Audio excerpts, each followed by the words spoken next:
deadly riots over the government's plan to avoid defaulting on its loans. Is that the unemployment keeps rising, and it has to keep rising just because you have an excess supply of goods, which is this is all borrowed money that our and that debt is owned by banks in other countries. Still over wires. M-O-N-E-Y, in the form of a convenient personal loan. A filter cigarette that delivers the taste, and 45 malt liquor. Are you hot? Quite some time ago, by a psychologist, America is sponsoring I first learned it from my grandmother. Now, my grandmother was a wonderful person. She taught me how to play the game Monopoly. She understood that the name of the game is to acquire. She would accumulate everything she could, and eventually she became the master of the board. And then she would always say the same thing to me. She'd look at me and she'd say, "One day, you'll learn to play the game." One summer, I played Monopoly almost every day, all day long. And that summer, I learned to play the game. I came to understand the only way to win is to make a total commitment to acquisition. I came to understand that money and possessions, that's the way that you keep score. And by the end of that summer, I was more ruthless than my grandmother. I was ready to bend the rules if I had to win that game. And I sat down with her to play that fall. I took everything she had. I watched her give her last dollar and quit in utter defeat. And then she had one more thing to teach me. Then she said, "Now it all goes back in the box."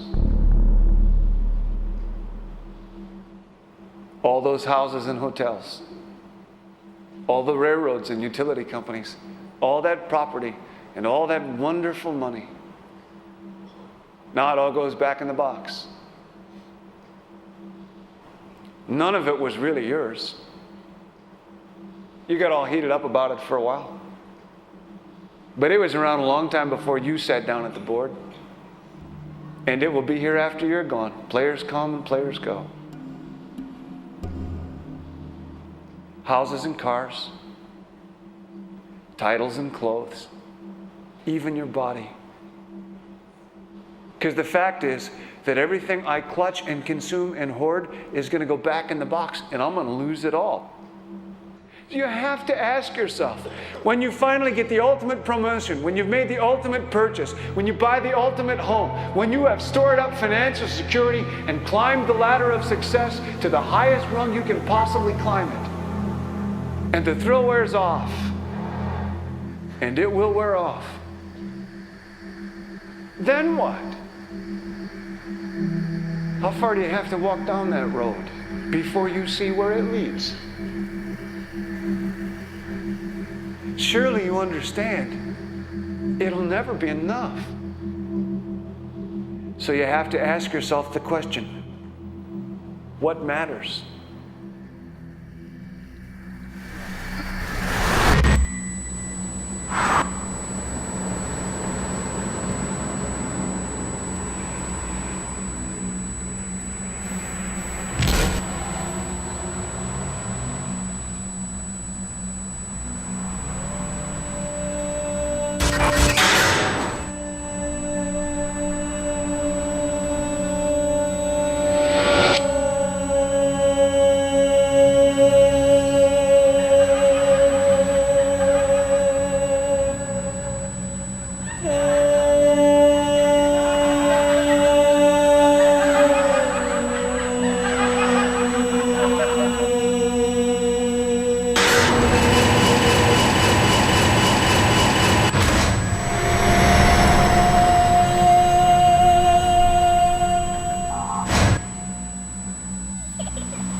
When I was a young man, growing up in New York City, I refused to pledge allegiance to the flag.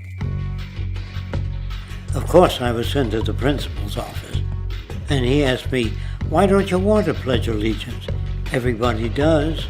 I said, "Everybody once believed the earth was flat, but that doesn't make it so."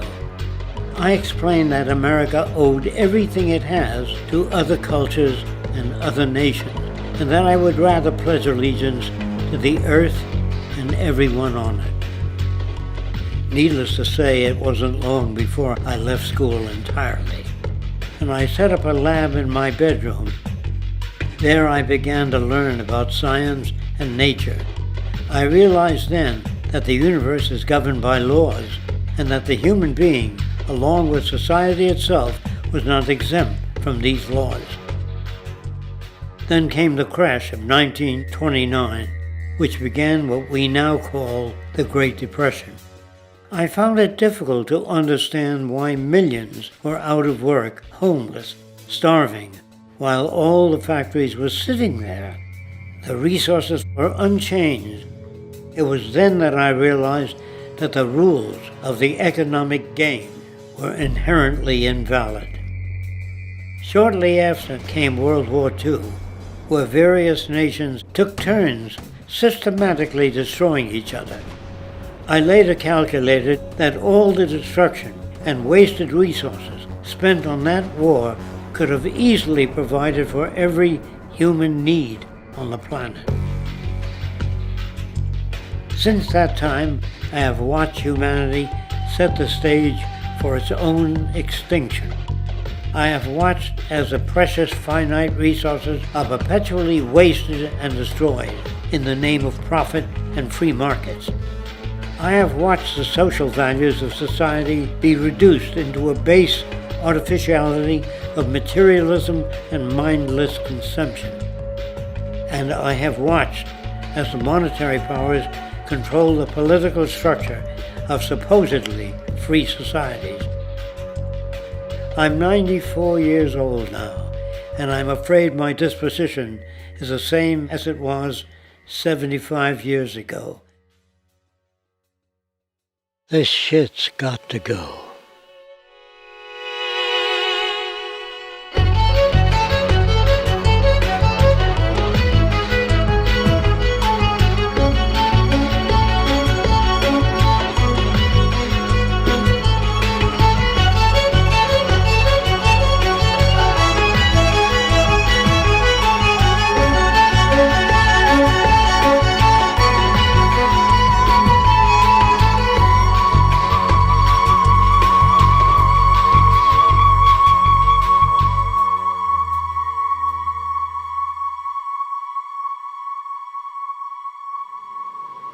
So you're a scientist, and somewhere along the way, hammered into your head is the inevitable nature versus nurture, and that's at least up there with Coke versus Pepsi or Greeks versus Trojans. So nature versus nurture, this by now utterly oversimplifying view of where influences on how a cell deals with an energy crisis, up to what makes us who we are on the most individualistic levels of personality. And what you've got is this complete false dichotomy built around nature as deterministic. At the very bottom of all the causality of life is DNA and the code of codes and the Holy Grail, and everything is driven by it. And at the other end, a much more social science perspective, which is we are social organisms, and biology is for slime molds. Humans are free of biology, and obviously both views are nonsense. What you see instead is it is virtually impossible to understand how biology works outside the context of environment. One of the most crazy-making yet widespread and potentially dangerous notions is, oh, that behavior is genetic. Now, what does that mean? It means all sorts of subtle stuff if you sort of know modern biology, but for most people out there, what it winds up meaning is, a deterministic view of life. one rooted in biology and genetics, genes equal things that can't be changed. Genes equal things that are inevitable and that you might as well not waste resources trying to fix, might as well not put societal energies into trying to improve because it's inevitable, it's unchangeable. And that is sheer nonsense.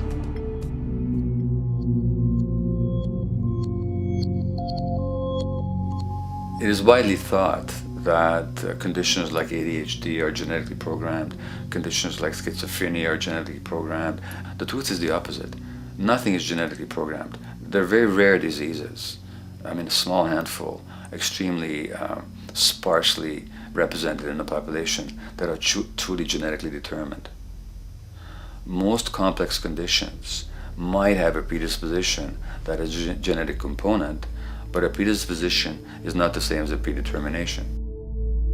The whole search for the source of diseases in the genome was doomed to failure before anybody even thought of it, because most diseases are not genetically predetermined. Heart disease, cancer, strokes, rheumatoid conditions, autoimmune conditions in general, mental health conditions, addictions, these are none of them genetically determined.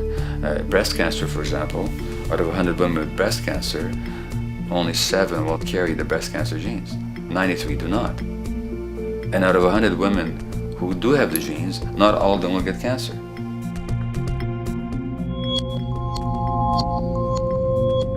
Genes are not just things that make us behave in a particular way regardless of our environment. Genes give us different ways of responding to our environment. In fact, it looks as if some of the early childhood influences of a kind of child rearing affects gene expression, actually turning on and off different genes to put you on a different developmental track, which may suit the kind of world you've got to deal with. So, for example, a study done in Montreal with suicide victims looked at autopsies of the brains of these people.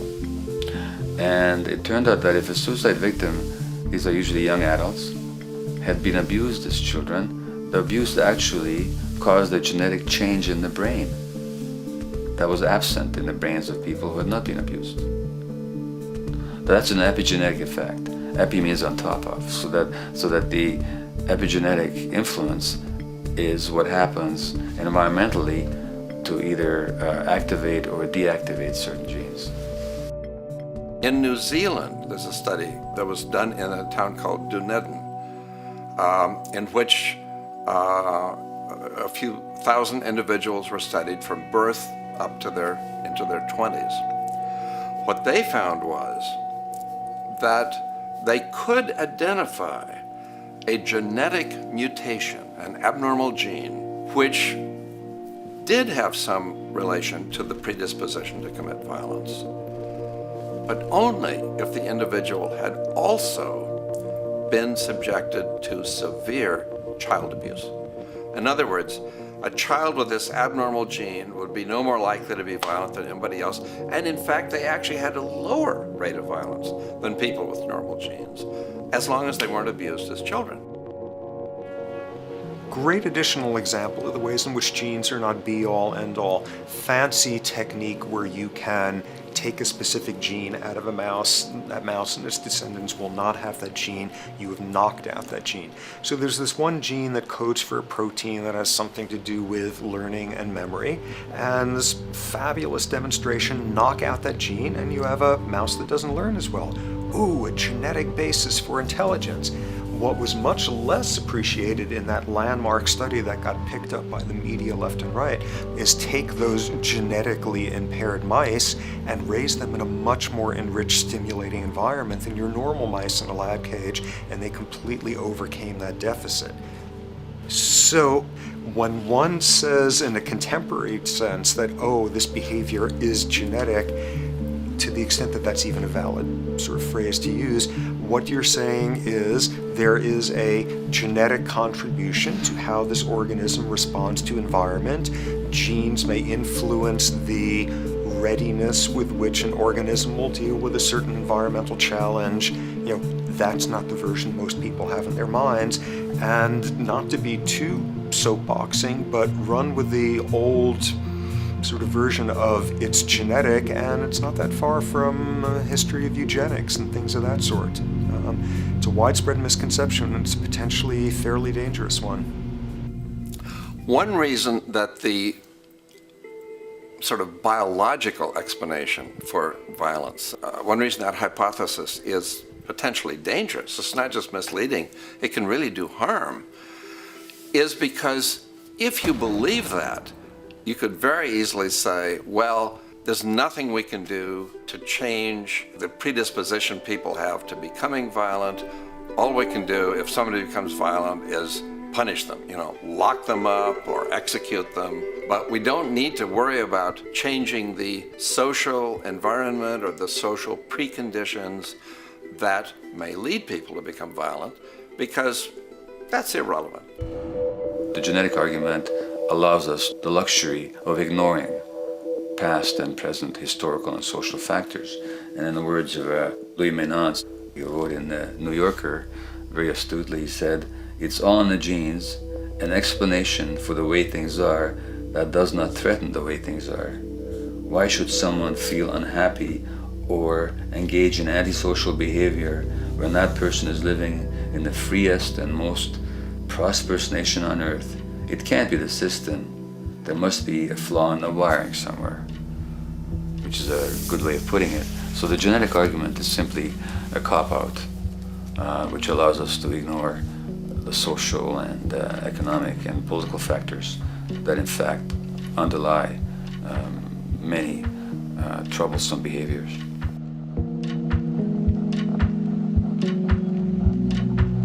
Addictions are usually considered to be a drug-related issue, but looking at it more broadly, I define addiction as any behavior that is associated with craving, with temporary relief, and with long-term negative consequences, along with an impairment of control over it, so that the person wishes to give it up or promises to do so, but can't follow through. And when you understand that, then you can see that there are many more addictions than simply those related to drugs. So there's workaholism, there's the addiction to shopping, to the internet, to video games. There's the addiction to power. People have power, but they want more and more and more. Nothing is ever enough for them. Acquisition, corporations that must own more and more. The addiction to oil, or at least to the wealth and to the products made accessible to us by oil. Look at the negative consequences on the environment. We're destroying the very earth that we inhabit for the sake of that addiction. Now, these addictions are far more devastating in their social consequences than the cocaine or heroin habits of my downtown East Side patients. Yet they're rewarded and considered to be respectable. The tobacco company executive that shows a higher profit will get a much bigger reward. He doesn't face any negative consequences legally or otherwise. In fact, he's a respected member of the board of several other corporations. But tobacco smoke-related diseases kill 5.5 million people around the world every year. In the United States, they kill 400,000 people a year. And these people are addicted to what? To profit. To such a degree are they addicted that they're actually in denial about the impact of their activities, which is typical for addicts, is denial. And that's a respectable one. It's respectable to be addicted to profit no matter what the cost. So what is acceptable and what is respectable is a highly arbitrary phenomenon in our society. And it seems like the greater the harm, the more respectable the addiction.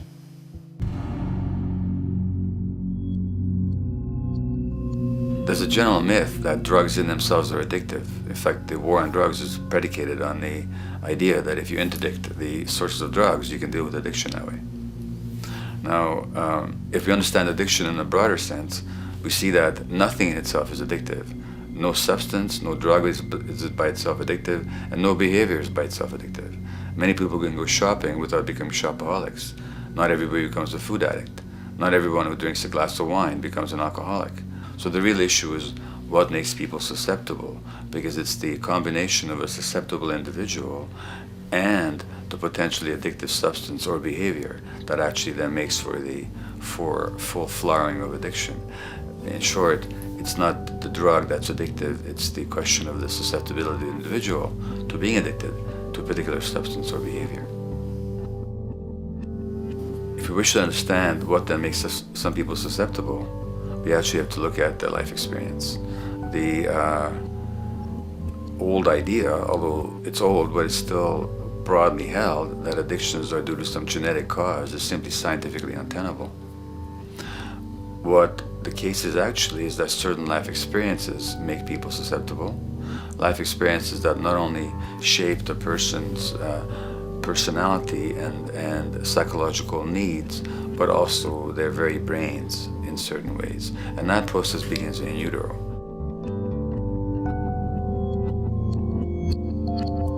It's been shown, for example, that if you stress mothers during pregnancy, their children are more likely to have traits that predispose them to addictions. And that's because development is shaped by the psychological and social environment. So the biology of human beings is very much affected by and programmed by their life experiences beginning in utero. Environment does not begin at birth. Environment begins as soon as you have an environment. As soon as you are a fetus, you are subject to whatever information is coming through mom's circulations, hormones, levels of nutrients.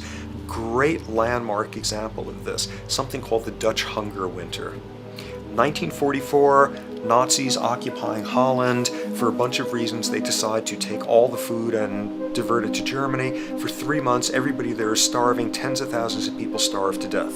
What the Dutch hunger winter effect is, if you were a second or third trimester fetus during the starvation, your body learned something very unique during that time. As it turns out, second, third trimester, something that your body is going about trying to learn about the environment is, well, how menacing of a place is it out there? How plentiful? How much nutrients am I getting by way of mom's circulation? Be a fetus who is starving during that time, and your body programs forever after to be really, really, really stingy with your sugar and fat, and what you do is you store every bit of it. Be a Dutch hunger winter fetus, and half a century later, everything else being equal, you are more likely to have high blood pressure, obesity, or metabolic syndrome. That is environment coming in a very unexpected place. You can stress animals in a laboratory when they're pregnant, and their offspring will be more likely to use cocaine and alcohol as adults. You can stress human mothers. For example, in a British study, women who are abused in pregnancy will have higher levels of the stress hormone cortisol in their placenta at birth, and their children are more likely to have conditions that predispose them to addictions by age 7 or 8. So in utero stress already prepares the ground for all kinds of mental health issues. Israeli study done prior on children born to mothers who were pregnant prior to the onset of the 1967 war. These women, of course, are very stressed, and their offspring have a higher incidence of schizophrenia than the average cohort. So there's plenty of evidence now that prenatal effects have a huge impact on the developing human being.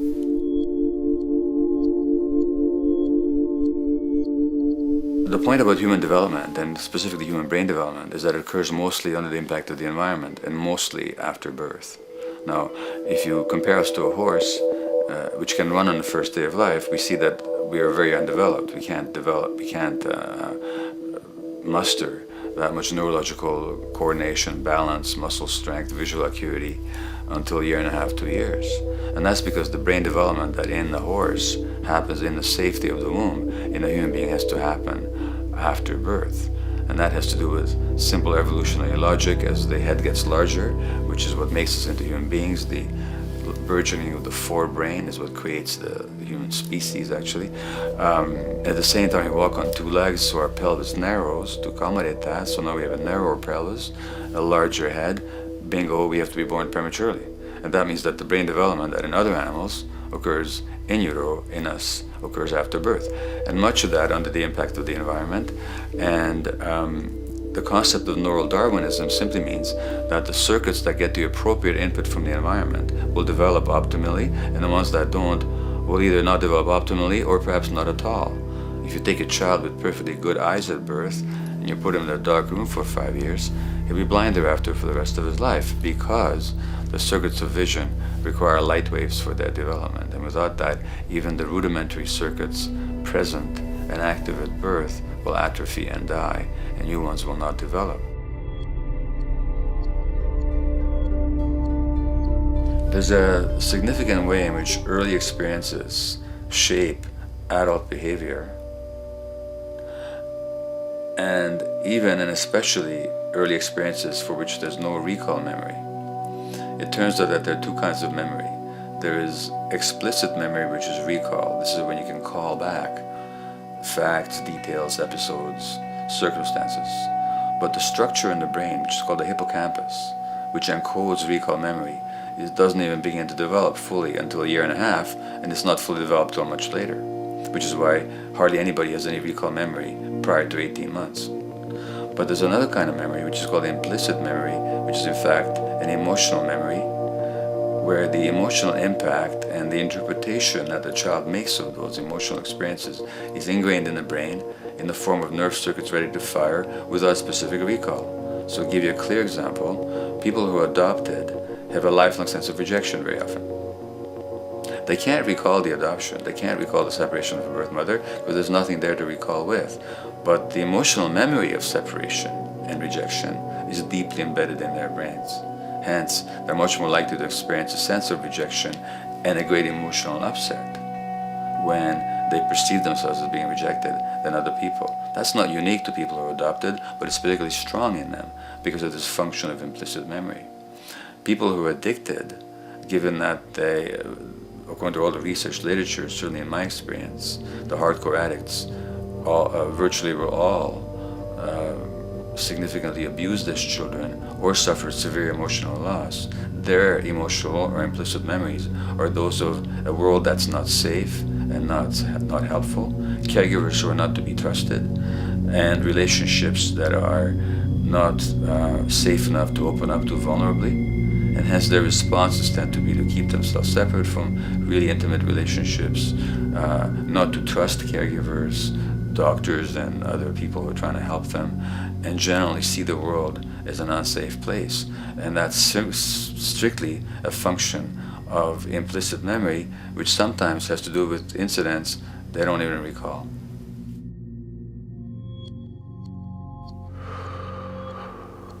Infants who are born premature are often in incubators and various types of gadgetry and machinery for weeks and perhaps months. It's now known that if these children are touched and stroked on the back for just 10 minutes a day, that promotes their brain development. So human touch is essential for development. And in fact, infants who are never picked up will actually die. That's how much of a fundamental need being held is to human beings. In our society, there's an unfortunate tendency to tell parents not to pick up their kids, not to hold them, not to pick up babies who are crying for fear of spoiling them, or to encourage them to sleep through the night. You don't pick them up, which is just the opposite of what the child needs. And these children might go back to sleep because they give up and their brains just shut down as a way of defending against the vulnerability of being abandoned really by their parents. But their implicit memories will be that of a world that doesn't give a damn. A lot of these differences are structured very early in life. In a way, if you like, the parental experience of adversity, how tough life is or how easy it is passed on to children, whether through maternal depression or parents being bad-tempered with their kids because they've had a hard day or just being too tired at the end of the day. And these have very powerful effects, programming children's development, which we know a lot about now. But that's early sensitivity isn't just an evolutionary mistake. It exists again in many different species. Even seedlings, there's an early adaptive process to the kind of environment they're growing up in. But for humans, the adaptation is to the quality of social relations. And so early life, how nurturing or how much conflict, how much attention you get, is a taster of the kind of world you may be growing up in. Are you growing up in a world where you have to fight for what you can get? watch your back, fend for yourself, learn not to trust others? Or are you growing up in a society where you depend on reciprocity, mutuality, cooperation, where empathy is important, where your security depends on good relations with other people? And that needs a very different emotional and cognitive development. And that's what the early sensitivity is about. And parenting is almost, quite unconsciously, a system for passing on that experience to children of the kind of world they're in. The great British child psychiatrist D.W. Winnicott said that fundamentally two things can go wrong in childhood. One is when things happen that shouldn't happen, and then things that should happen but don't. And the first category is the traumatic and abusive and abandonment experiences of my downtown East Side patients and of many addicts. That's what shouldn't happen but did. But then there is the non-stressed, attuned, non-distracted attention of the parent that every child needs, that very often children don't get. They're not abused, they're not neglected, and they're not traumatized. But what should happen, the presence of the emotionally available, nurturing parent, just is not available to them because of the stresses in our society and the parenting environment. And the psychologist Alan Shore calls that proximal abandonment, when the parent is physically present, but emotionally absent. I have spent, roughly the last 40 years of my life working with the most violent people our society produces, murderers, rapists, and so on, in an attempt to understand what causes this violence. I discovered that the most violent of the criminals in our prisons had themselves been victims of a degree of child abuse that was beyond the scale of what I ever thought of applying the term child abuse to. I had no idea of the depth of the depravity with which children in our society are all too often treated. The most violent people I saw were themselves the survivors of their own attempted murder, often at the hands of their parents or other people in their social environment, or were the survivors of family members who'd been killed, their closest family members, by other people. The Buddha argued that everything depends on everything else. He says the one contains the many and the many contains the one. That you can't understand anything in isolation from its environment. The leaf contains the sun, the sky, and the earth, obviously. This has not been shown to be true, of course, all around, and specifically when it comes to human development. The modern scientific term for it is the biopsychosocial nature of human development, which says that the biology of human beings depends very much on their interaction with the social and psychological environment.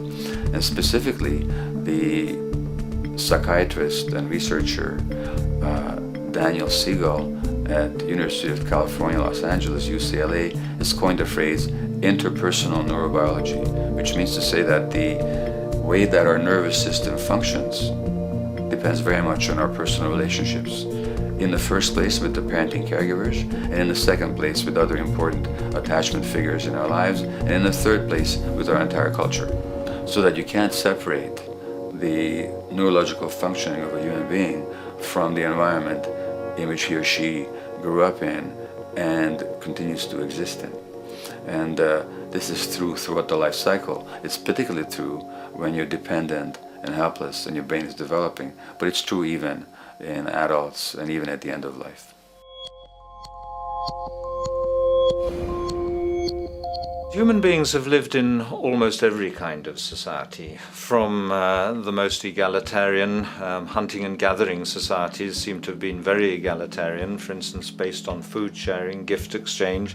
Small bands of people living predominantly off of foraging, but a little bit of hunting. Predominantly among people you have at the least known your entire life, if not surrounded by third cousins or closer, in a world in which there is a great deal of fluidity between different groups, in a world in which there is not a whole lot in terms of material culture. This is how humans have spent most of their hominid history. And no surprise, that makes for a very different world. One of the things you get as a result of that is far less violence. Organized group violence is not something that occurred at that time of human history, and it seems quite clear. So where did we go wrong? Violence is not universal. It's not symmetrically distributed throughout the human race. There is a huge variation in the amount of violence in different societies. There are some societies that have virtually no violence. There are others that destroy themselves. Some of the Anabaptist religious groups that are complete strict pacifists, like the Amish, the Mennonites, the Hutterites. Among some of these groups, the Hutterites, there are no recorded cases of homicide. During our major wars, like World War II, where people were being drafted, they would refuse to serve in the military. They would go to prison rather than serve in the military. In the kibbutzim in Israel, the level of violence is so low that the criminal courts there will often send violent offenders, people who've committed crimes, to live on the kibbutzim in order to learn how to live a nonviolent life, because that's the way people live there. So we are amply shaped by society. Our societies, in the broader sense, including our theological, our metaphysical, our linguistic influences, etc., our societies help shape us as to whether or not we think life is basically about sin or about beauty, whether the afterlife will carry a price for how we live our lives or if it's irrelevant. In a broad sort of way, different large societies could be termed as individualistic or collectivist, and you get very different people and different mindsets, and I suspect different brains coming along with that. We in America are in one of the most individualistic of societies, and capitalism being a system that allows you to go higher and higher up a potential pyramid, and the deal is it comes with fewer and fewer safety nets. By definition, the more stratified a society is, the fewer people you have as peers, the fewer people with whom you have symmetrical, reciprocal relationships, and instead all you have are differing spots and endless hierarchies. And a world in which you have few reciprocal partners is a world with a lot less altruism.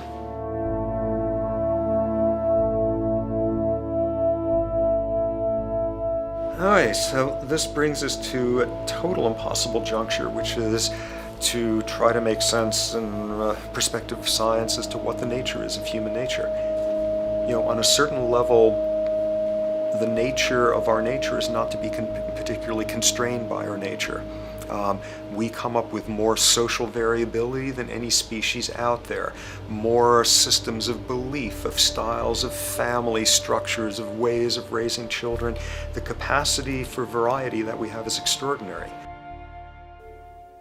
In a society which is predicated on competition and really very often the ruthless exploitation of one human being by another, the profiteering of other people's problems, and very often the creation of problems for the purpose of profiteering, the ruling ideology will very often justify that behavior by appeals to some fundamental and unalterable human nature. So the myth in our society is that people are competitive by nature, and that they're individualistic, and that they're selfish. The real reality is quite the opposite. We have certain human needs. The only way that you can talk about human nature concretely is by recognizing that there's certain human needs. We have a human need for companionship and for close contact, to be loved, to be attached to be accepted, to be seen, to be received for who we are.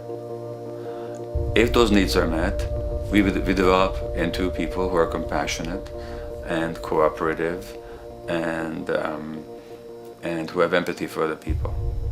So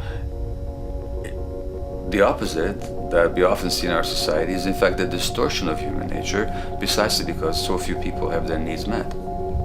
So yes, you can talk about a human nature, but only in the sense of basic human needs that are instinctively evoked, or I should say certain human needs that lead to certain traits if they are met, and a different set of traits if they're denied.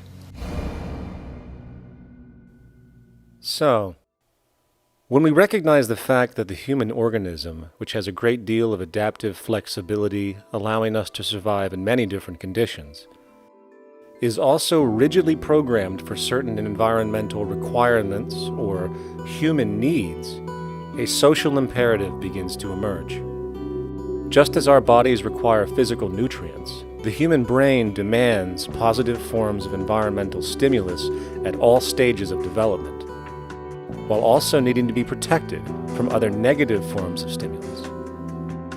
And if things that should happen do not, or if things that shouldn't happen do, it is now apparent that the door can be opened for not only a cascade of mental and physical diseases, but many detrimental human behaviors as well. So as we turn our perspective now outward and take account for the state of affairs today, we must ask the question, is the condition we have created in the modern world actually supporting our health? Is the bedrock of our socioeconomic system acting as a positive force for human and social development and progress? Or is the foundational gravitation of our society actually going against the core evolutionary requirements needed to create and maintain our personal and social well-being?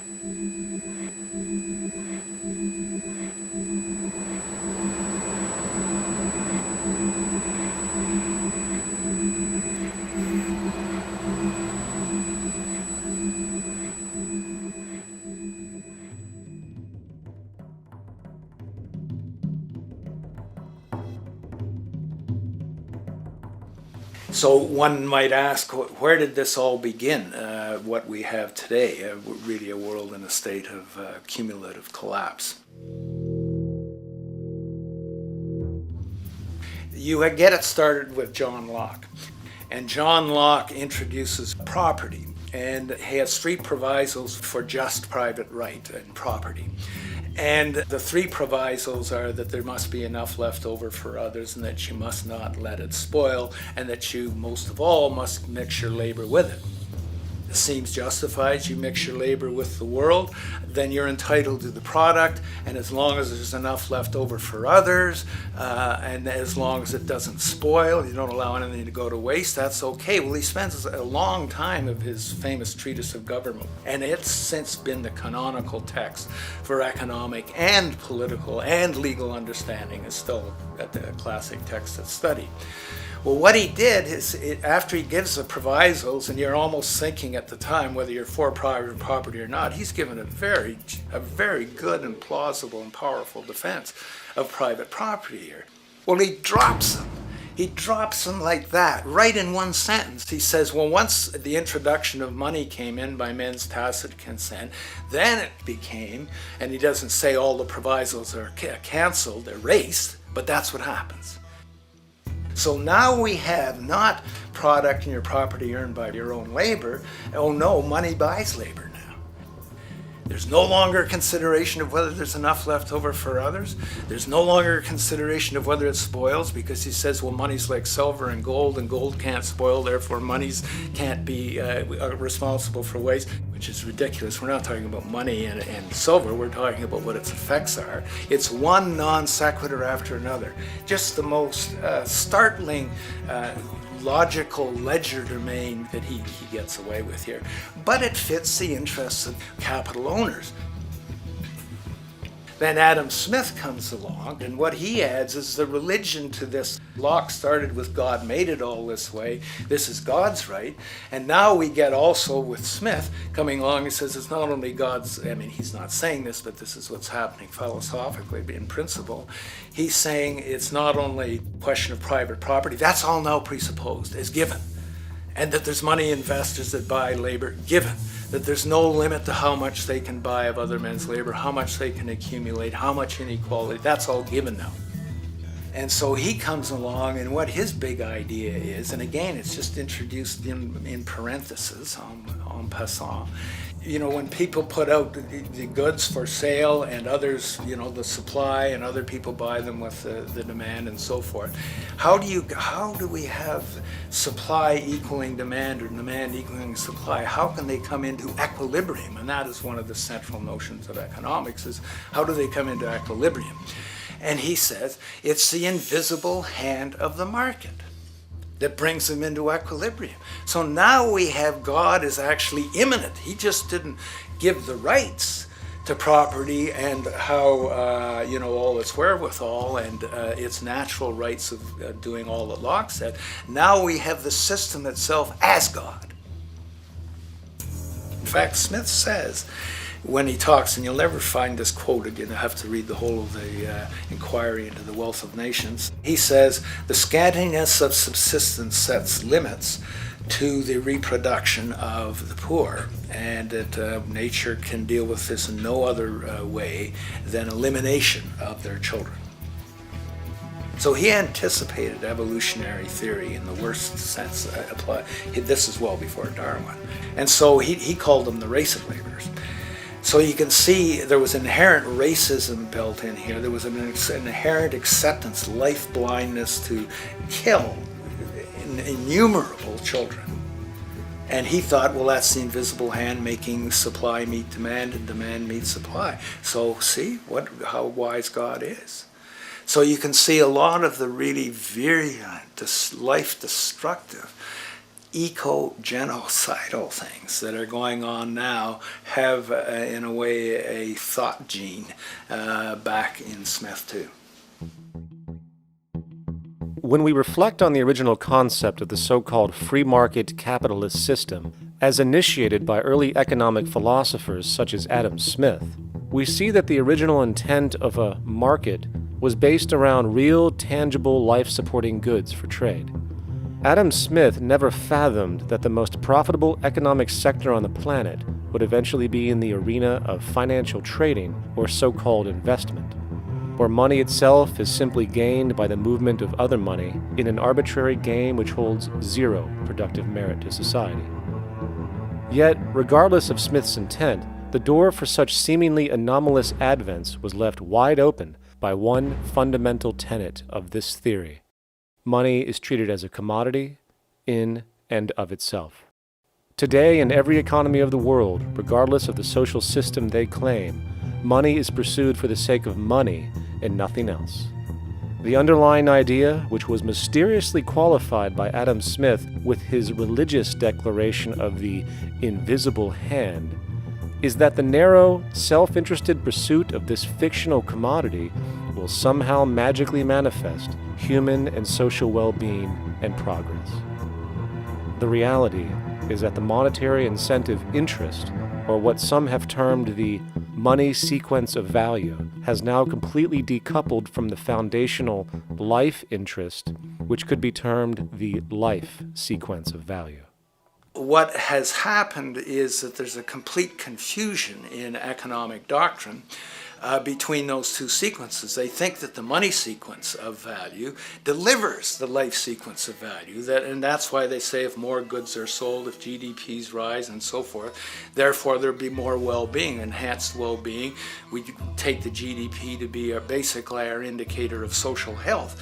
Well, there you see the confusion. It's talking about money sequences of value, that is all the receipts, all the revenues that are derived from selling goods, and they're confusing that with life reproduction, so that you have built right into this thing from the beginning is a complete conflation of the money and life sequences of value. So we're dealing with a kind of structured delusion that becomes more and more deadly as the money sequence decouples from producing anything at all.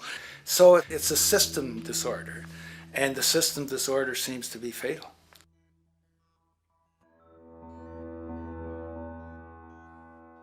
In society today, you seldom hear anyone speak of the progress of their country or society in terms of their physical well-being, state of happiness, trust, or social stability. Rather, the measures are presented to us through economic abstractions. We have the gross domestic product, the consumer price index, the value of the stock market, rates of inflation, and so on. But does this tell us anything of real value as to the quality of people's lives?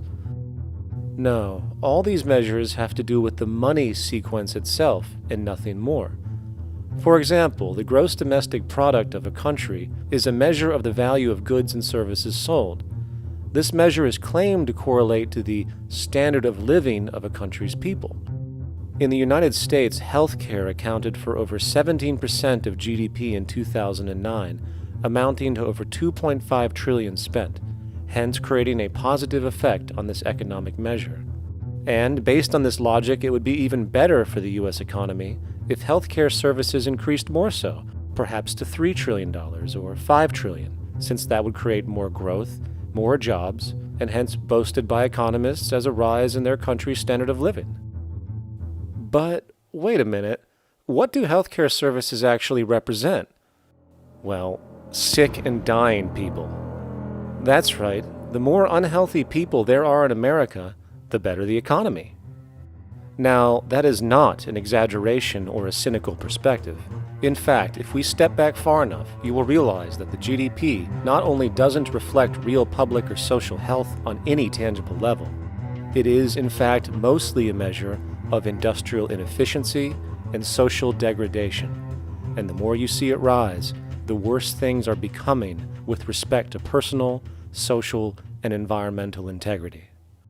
You have to create problems to create profit. There is no profit under the current paradigm in saving lives, putting balance on this planet, having justice and peace or anything else. There's just no profit there. There's an old saying, pass a law, create a business. Whether you're creating a business for a lawyer or whatever. So, crime does create business, just like destruction creates business in Haiti. We have now roughly 2 million people incarcerated in this country, and of those, many of them are in prisons run by private corporations, Corrections Corporation of America, Wackenhut, who trade their stock on Wall Street based upon how many people are in jail. Now that's sickness, but that is a reflection of what this economic paradigm calls for. So what exactly does this economic paradigm call for? What is it that keeps our economic system going?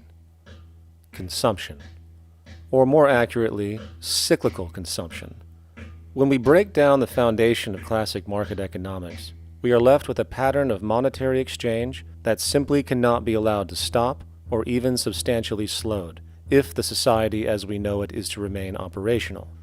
There are three main actors on the economic stage: the employee, the employer, and the consumer. The employee sells labor to the employer for income. The employer sells its production services and hence goods to the consumer for income. And the consumer, of course, is simply another role of the employer and employee, spending back into the system to enable the cyclical consumption to continue. In other words, the global market system is based on the assumption that there will always be enough product demand in society to move enough money around at a rate which can keep the consumption process going. And the faster the rate of consumption, the more so-called economic growth is assumed, and so the machine goes. But hold on, I thought an economy was meant to, economize? Doesn't the very term have to do with preservation and efficiency and a reduction of waste? So how does our system, which demands consumption and the more the better, efficiently preserve or economize at all? Well, it doesn't. The intent of the market system is, in fact, the exact opposite of what a real economy is supposed to do, which is efficiently and conservatively orient the materials for production and distribution of life-supporting goods. We live on a finite planet with finite resources, where, for example, the oil we utilize took millions of years to develop, where the minerals we use took billions of years to develop. So, having a system that deliberately promotes the acceleration of consumption for the sake of so-called economic growth is pure ecocidal insanity. Absence of waste, that's what efficiency is. Absence of waste. This system is more wasteful than all the other existing systems in the history of the planet.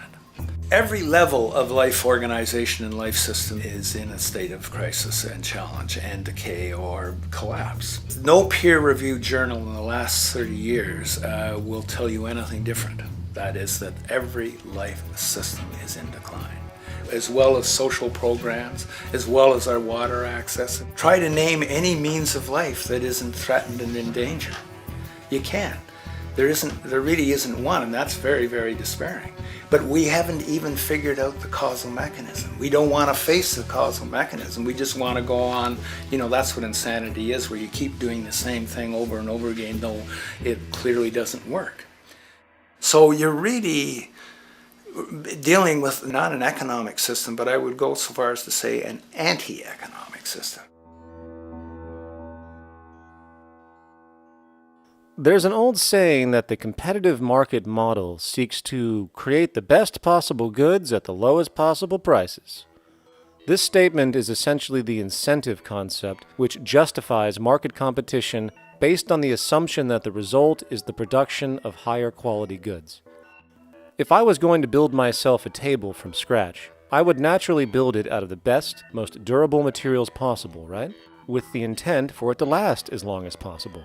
Why would I want to make something poor, knowing I would have to eventually do it again and expend more materials and more energy? Well, as rational as that may seem in the physical world, when it comes to the market world, it is not only explicitly irrational, it is not even an option. It is technically impossible to produce the best of anything if a company is to maintain a competitive edge and hence remain affordable to the consumer. Literally everything created and set for sale in the global economy is immediately inferior the moment it is produced, for it is a mathematical impossibility to make the most scientifically advanced, efficient, and strategically sustainable products. This is due to the fact that the market system requires that cost efficiency, or the need to reduce expenses, exist at every stage of production, from the cost of labor to the cost of materials and packaging, and so on. This competitive strategy, of course, is to make sure the public buys their goods rather than from a competing producer, which is doing the exact same thing to also make their goods both competitive and affordable. This immutably wasteful consequence of the system could be termed intrinsic obsolescence. However, this is only one part of a larger problem. A fundamental governing principle of market economics, one that you will not find in any textbook, by the way, is the following. Nothing produced can be allowed to maintain a lifespan longer than what can be endured in order to continue cyclical consumption. In other words, it is critical that stuff break down, fail, and expire within a certain amount of time. This is termed planned obsolescence. Planned obsolescence is the backbone of the underlying market strategy of every goods-producing corporation in existence. While very few, of course, would admit to such a strategy outright, what they do is mask it within the intrinsic obsolescence phenomenon just discussed, while often ignoring or even suppressing new advents in technology which might create a more sustainable, durable good. So, if it wasn't wasteful enough that the system inherently cannot allow the most durable and efficient goods to be produced, planned obsolescence deliberately recognizes that the longer any good is in operation, the worse it is for sustaining cyclical consumption and hence the market system itself. In other words, product sustainability is actually inverse to economic growth, and hence there is a direct, reinforced incentive to make sure lifespans are short of any given good produced. And in fact, the system cannot operate any other way. One glance at the sea of landfills now spreading across the world show the obsolescence reality. There are now billions of cheaply made cell phones, computers, and other technology, each full of precious, difficult-to-mine materials such as gold, coltan, copper, now rotting in vast piles, usually due to the mere malfunction or obsolescence of small parts, which, in a conservative society, could likely be fixed or updated, and the life of the good extended. Unfortunately, as efficient as that may seem in our physical reality, living on a finite planet with finite resources, it is explicitly inefficient with respect to the market. To put it into a phrase, efficiency, sustainability, and preservation are the enemies of our economic system. Likewise, just as physical goods need to be constantly produced and reproduced, regardless of their environmental impact, the service industry operates with an equal rationale. The fact is, there is no monetary benefit to resolving any problems which are currently being serviced. At the end of the day, the last thing the medical establishment really wants is the curing of diseases such as cancer, which would eliminate countless jobs and trillions in revenue. And since we're on the subject, crime and terrorism in this system are good. Well, at least economically, for it is employing police, generating high-value commodities for security, not to mention the value of prisons that are privately owned for profit. And how about war? The war industry in America is a huge driver of GDP, one of the most profitable industries, producing weapons of death and destruction. The favorite game of this industry is to blow things up and then go and rebuild them for profit. We saw this with the windfall billion-dollar contracts made from the Iraq War. The bottom line is that socially negative attributes of society have become positively rewarded ventures for industry, and any interest in problem resolution or environmental sustainability and conservation is intrinsically counter to economic sustainability. And this is why, every time you see the GDP rise in any country, you are witnessing an increase in necessity, whether real or contrived. And by definition, a necessity is rooted in inefficiency. Hence, increased necessity means increased inefficiency. The American dream is based on rampant consumerism. It is based upon the fact that mainstream media, and especially commercial advertising, all corporations who need this infinite growth have convinced us or brainwashed most people in America, and hence the world, that we have to have X number of material possessions and the possibility of gaining infinitely more material possessions in order to be happy. That's just not true. So why do people continue to buy in this way, which is ultimately eco-genocidal in its systemic effects cumulatively? And it just is classical operant conditioning. You simply put inputs of conditioning into the organism, and you have outputs of desired behaviors or goals or objectives. And it has all the resources of technology. And they boast about how they get into the minds of infants. What they hear is already making them conditioned to the brand. Then you see, well, that's how people have been such fools. In a way, they've been taught to be fools. It's a value system disorder. You know, if there is any testament to the plasticity of the human mind, if there is any proof to how malleable human thought is and how easily conditioned and guided people can become based on the nature of their environmental stimulus and what it reinforces, the world of commercial advertising is the proof. You have to stand in awe at the level of brainwashing where these programmed robots known as consumers wander the landscape only to walk into a store and spend, say, $4,000 on a handbag that likely costs $10 to make in a sweatshop overseas, only for the brand status it supposedly represents in the culture. Or perhaps the ancient communal traditions which increase trust and cohesiveness in society, which have now been hijacked by acquisitive, materialistic values, where now annually we exchange useless crap a few times a year.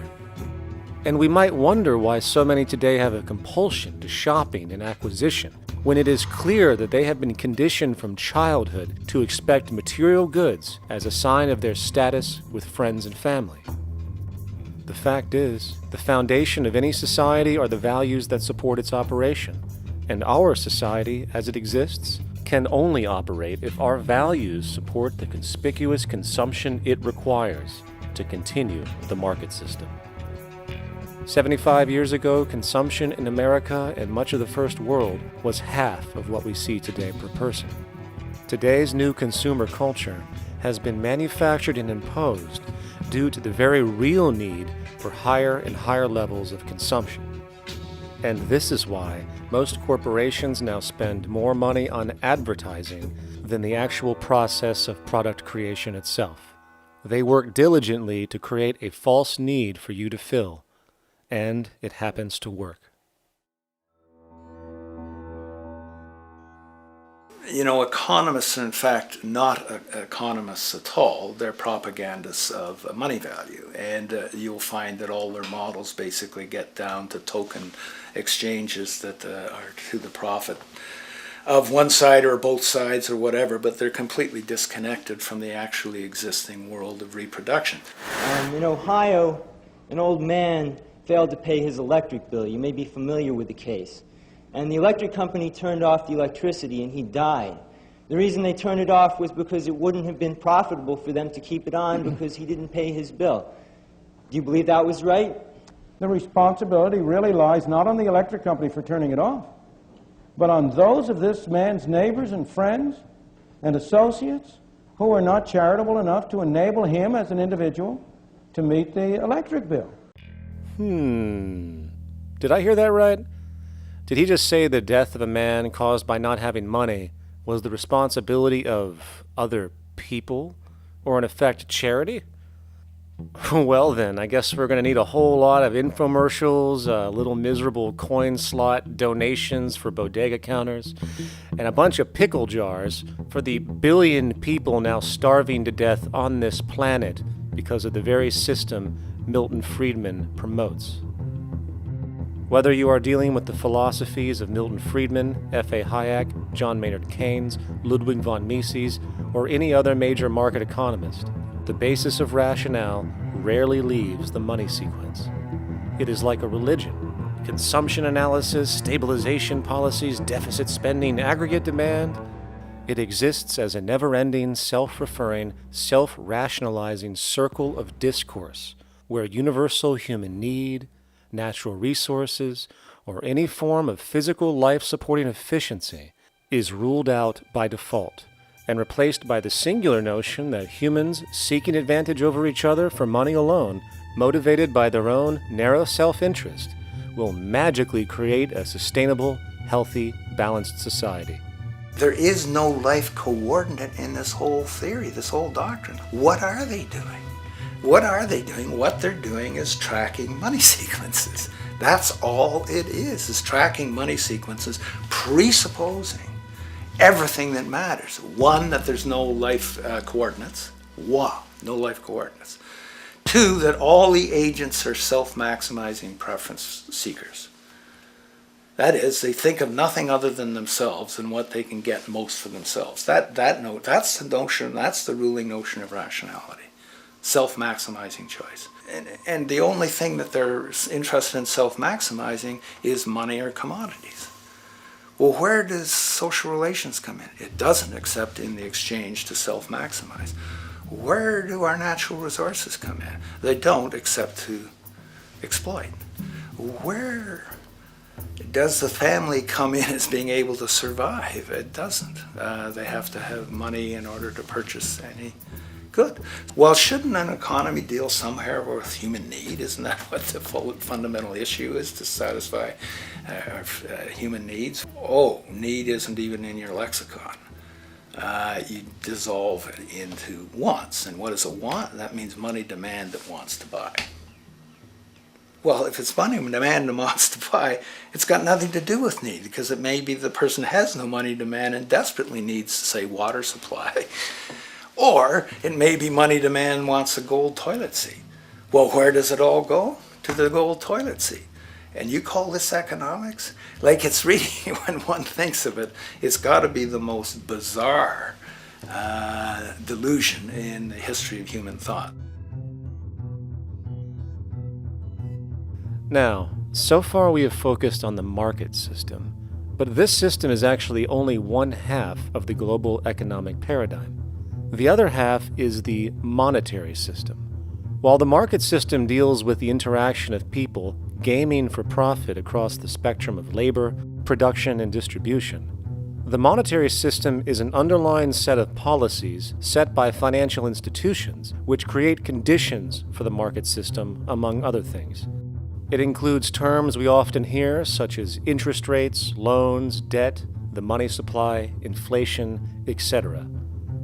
And while you might want to pull your hair out listening to the gibberish coming from the monetary economists, modest preemptive actions can obviate the need of more drastic actions at a later date. The nature and effect of this system is actually quite simple. Our economy has, or the global economy has, three basic things that govern it. One is fractional reserve banking, banks printing money out of nothing. It's also based upon compound interest. When you borrow money, you have to pay back more than you borrowed, which means that you, in effect, create money out of thin air, again, which has to be serviced by creating still more money. We live in an infinite growth paradigm. The economic paradigm we live in now is a Ponzi scheme. It's nothing grows forever. It's not possible. As a great psychologist James Hillman wrote, the only thing that grows in a human body after a certain age is cancer. It's not just the amount of money that has to keep growing, it's the amount of consumers. Consumers to borrow money at interest to generate more money, and obviously that's not possible on a finite planet. People are basically vehicles to just create money, which must create more money to keep the whole thing from falling apart, which is what's happening right now. There are really only two things anyone needs to know about the monetary system. 1. All money is created out of debt. Money is monetized debt, whether it materialized from treasury bonds, home loan contracts, or credit cards. In other words, if all outstanding debt was to be repaid right now, there would not be $1 in circulation.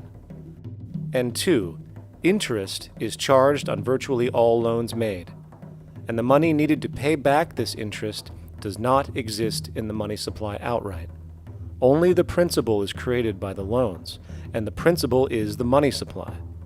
So, if all this debt was to be repaid right now, not only would there not be $1 left in circulation, there would also be a gigantic amount of money owed that is literally impossible to pay back, for it does not exist.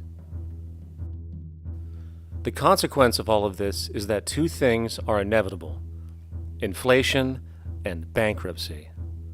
As far as inflation, this can be seen as an historical trend in virtually every country today, and easily tied to its cause, which is the perpetual increase of the money supply, which is required to cover the interest charges and keep the system going. As far as bankruptcy, it comes in the form of debt collapse. This collapse will inevitably occur with a person, a business, or a country, and typically happens when the interest payments are no longer possible to make. But there is a bright side to all of this. Well, at least in terms of the market system, because debt creates pressure. Debt creates wage slaves. A person in debt is much more likely to take a low wage than a person who isn't, hence becoming a cheap commodity. So it's great for the corporations to have a pool of people that have no financial mobility. But hey, that same train of thought also goes for entire countries. The World Bank and the International Monetary Fund, which mostly serve as proxies for transnational corporate interests, give gigantic loans to troubled countries at very high interest rates, and then, once the countries are deeply in the hole and can't pay, austerity measures are applied, the corporations swoop in, set up sweatshops, and take their natural resources. Now that's market efficiency. But wait, there's more.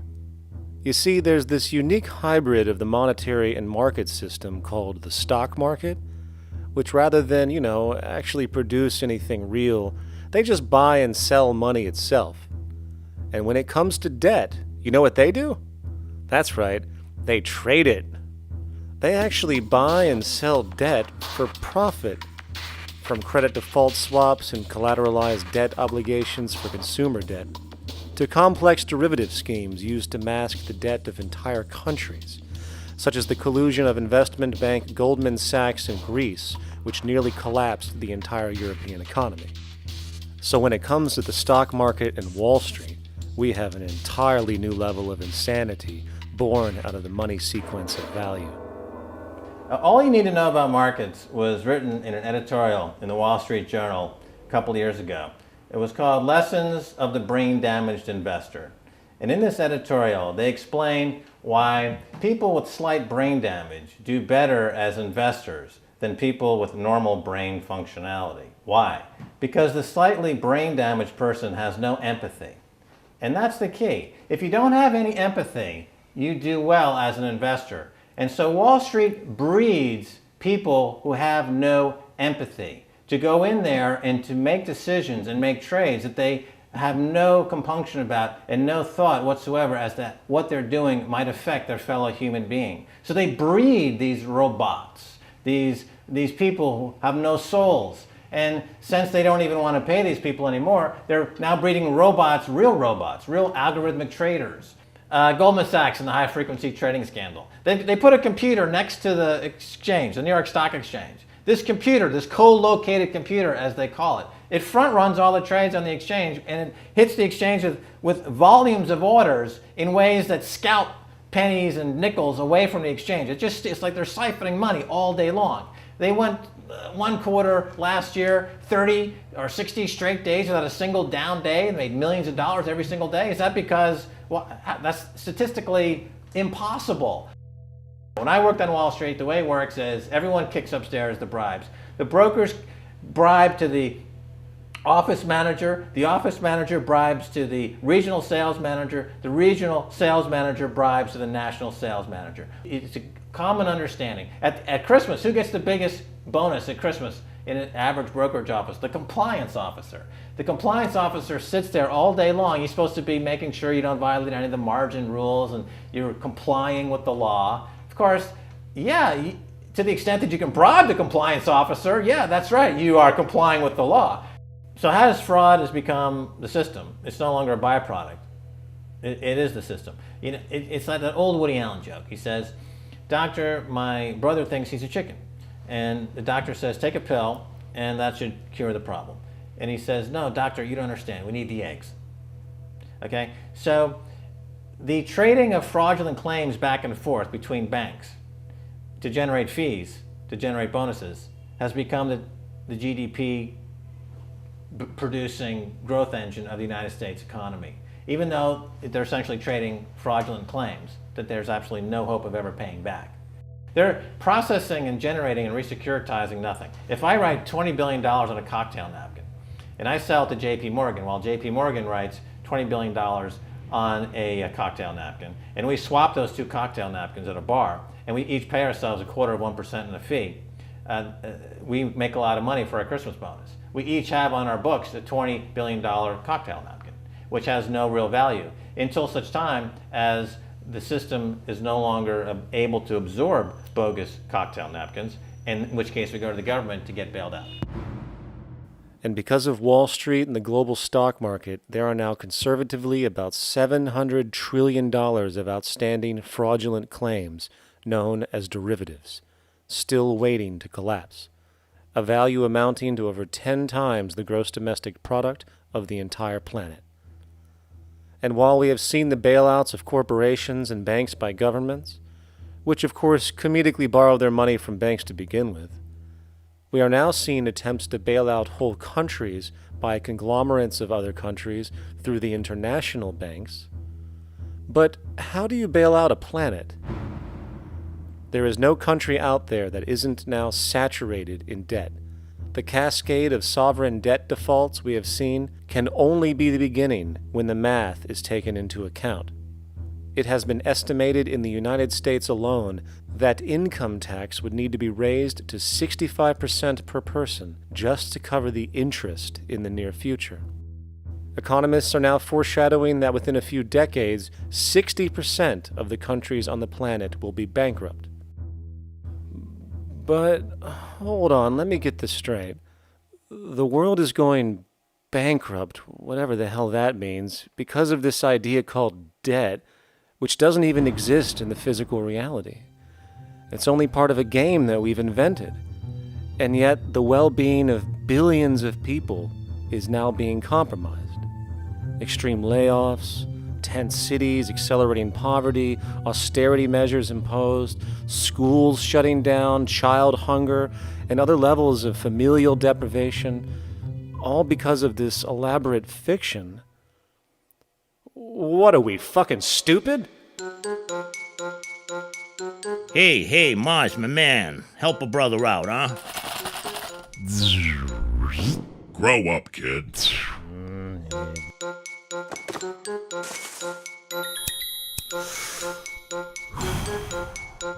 Saturn, what's up, man? You remember that smoking nebula I hooked you up with a while back? Listen, Earth, we're getting really tired of you. You've been given everything, and yet you waste it all. You got plenty of resources, and you know it. Why don't you grow up and learn some responsibility, for Christ's sake? You're making your mother miserable.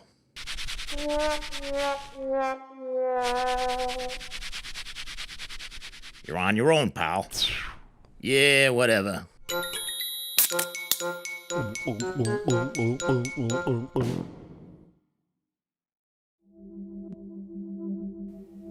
Now, all of this considered, from the waste machine known as the market system to the debt machine known as the monetary system, hence creating the monetary market paradigm which defines the global economy today, there is one consequence that runs through the entire machine: inequality.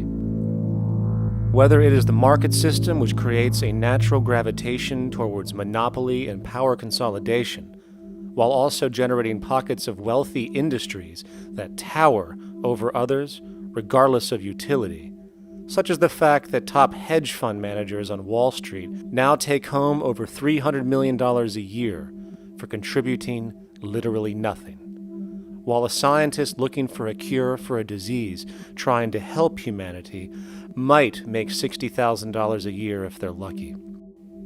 Or whether it is the monetary system, which has class division built right into its structure. For example, if I have $1 million to spare and I put it into a CD at 4% interest, I will make $40,000 a year. No social contribution, no nothing. However, if I'm a lower class person and have to take loans to buy my car or home, I am paying in interest, which, in abstraction, is going to pay that millionaire with the 4% CD. This stealing from the poor to pay the rich is a foundational, built-in aspect of the monetary system, and it could be labeled structural classism. Of course, historically, social stratification has always been deemed unfair, but obviously accepted overall as now 1% of the population owns 40% of the planet's wealth. But, material fairness aside, there is something else going on underneath the surface of inequality, causing an incredible deterioration in public health as a whole. Well, I think people are often puzzled by the contrast between the material success of our societies, unprecedented levels of wealth, and the many social failings. I mean, if you look at the rates of drug abuse or violence or self-harm amongst kids or mental illness, there's clearly something going deeply wrong with our societies. What the data that I've been describing does is simply shows that intuition that people have had for hundreds of years, that inequality is divisive and socially corrosive, that intuition is truer than I think we ever imagined. There are very powerful psychological and social effects of inequality, more to do, I suppose, with feelings of superiority and inferiority, that kind of division, and maybe going with the sort of respect, disrespect, people feeling looked down on at the bottom, which, by the way, is why violence is more common in more unequal societies. It's the trigger to violence is so often people feeling looked down on and disrespected. If there is one principle I can emphasize that is the most important principle underlying the prevention of violence, it would be equality. The single most significant factor that affects the rate of violence is the degree of equality versus the degree of inequality in that society. So what one's looking at is a sort of general social dysfunction. It's not just one or two things that go wrong as inequality increases. It seems to be everything, whether we're talking about crime or health or mental illness or whatever. One of the really disturbing findings out in public health there is never ever make the mistake of being poor or being born poor. Your health pays for it in endless sorts of ways, something known as the health socioeconomic gradient. As you move down from the highest strata in society in terms of socioeconomic status, every step down, health gets worse for umpteen different diseases. life expectancy gets worse, infant mortality rate, everything you could look at. So a huge issue has been, why is it that this gradient exists? Totally simple, obvious answer, which is if you were chronically sick, you're not going to be very productive, so health causes drive socioeconomic differences. Not that in the slightest. On the very simple level that you could look at socioeconomic status of a 10-year-old, and that's going to predict something about their health decades later. So that's the direction of causality. Next one, what's it about? Oh, it's perfectly obvious. Poor people can't afford to go to the doctor. It's healthcare access. It's got nothing to do with that, because you see these same gradients in countries with universal healthcare, socialized medicine. Okay, next simple explanation. Oh, on the average, the poorer you are, the more likely you are to smoke, to drink, to all sorts of lifestyle risk factor stuff. Yeah, those contribute, but careful studies have shown that explains maybe about a third of the variability. So what's left? And what's left is having a ton to do with the stress of poverty. So the poorer you are, starting off being, the person who's $1 income behind Bill Gates, the poorer you are in this country, on the average, the worse your health is. This tells us something really important. The health connection with poverty, it's not about being poor, it's about feeling poor. Increasingly, we recognize that chronic stress is an important influence on health, but the most important sources of stress are the quality of social relations. And if there is anything that lowers the quality of social relations, it is the socioeconomic stratification of society. What science has now shown is that regardless of material wealth, the stress of simply living in a stratified society leads to a vast spectrum of public health problems. And the greater the inequality, the worse they become. Life expectancy, longer in more equal countries. Drug abuse, less in more equal countries. Mental illness, less in more equal countries. Social capital, meaning the ability of people to trust each other, naturally greater in more equal countries. Educational scores, higher in more equal countries. Homicide rates, less in more equal countries. Crime and rates of imprisonment, less in more equal countries. It goes on and on. Infant mortality, obesity, teen birth rate, less in more equal countries. And perhaps most interesting, innovation, greater in more equal countries, which challenges the age-old notion that a competitive, stratified society is somehow more creative and inventive. Moreover, a study done in the UK called the Whitehall Study confirmed that there is a social distribution of disease as you go from the top of the socioeconomic ladder to the bottom. For example, it was found that the lowest rungs of the hierarchy had a 4-fold increase of heart disease-based mortality compared to the highest rungs. And this pattern exists irrespective of access to health care. Hence, the worse a person's relative financial status, the worse their health is going to be on average. This phenomenon is rooted in what could be termed psychosocial stress, and it is at the foundation of the greatest social distortions plaguing our society today. Its cause? The monetary market system. Make no mistake, the greatest destroyer of ecology, the greatest source of waste and depletion and pollution, the greatest purveyor of violence, war, crime, poverty, animal abuse, and inhumanity, the greatest generator of social and personal neuroses, mental disorders, depression, anxiety, not to mention the greatest source of social paralysis, stopping us from moving into new methodologies for personal health, global sustainability, and progress on this planet, is not some corrupt government or legislation, not some rogue corporation or banking cartel, not some flaw of human nature, and not some secret hidden cabal that controls the world. It is, in fact, the socio-economic system itself at its very foundation.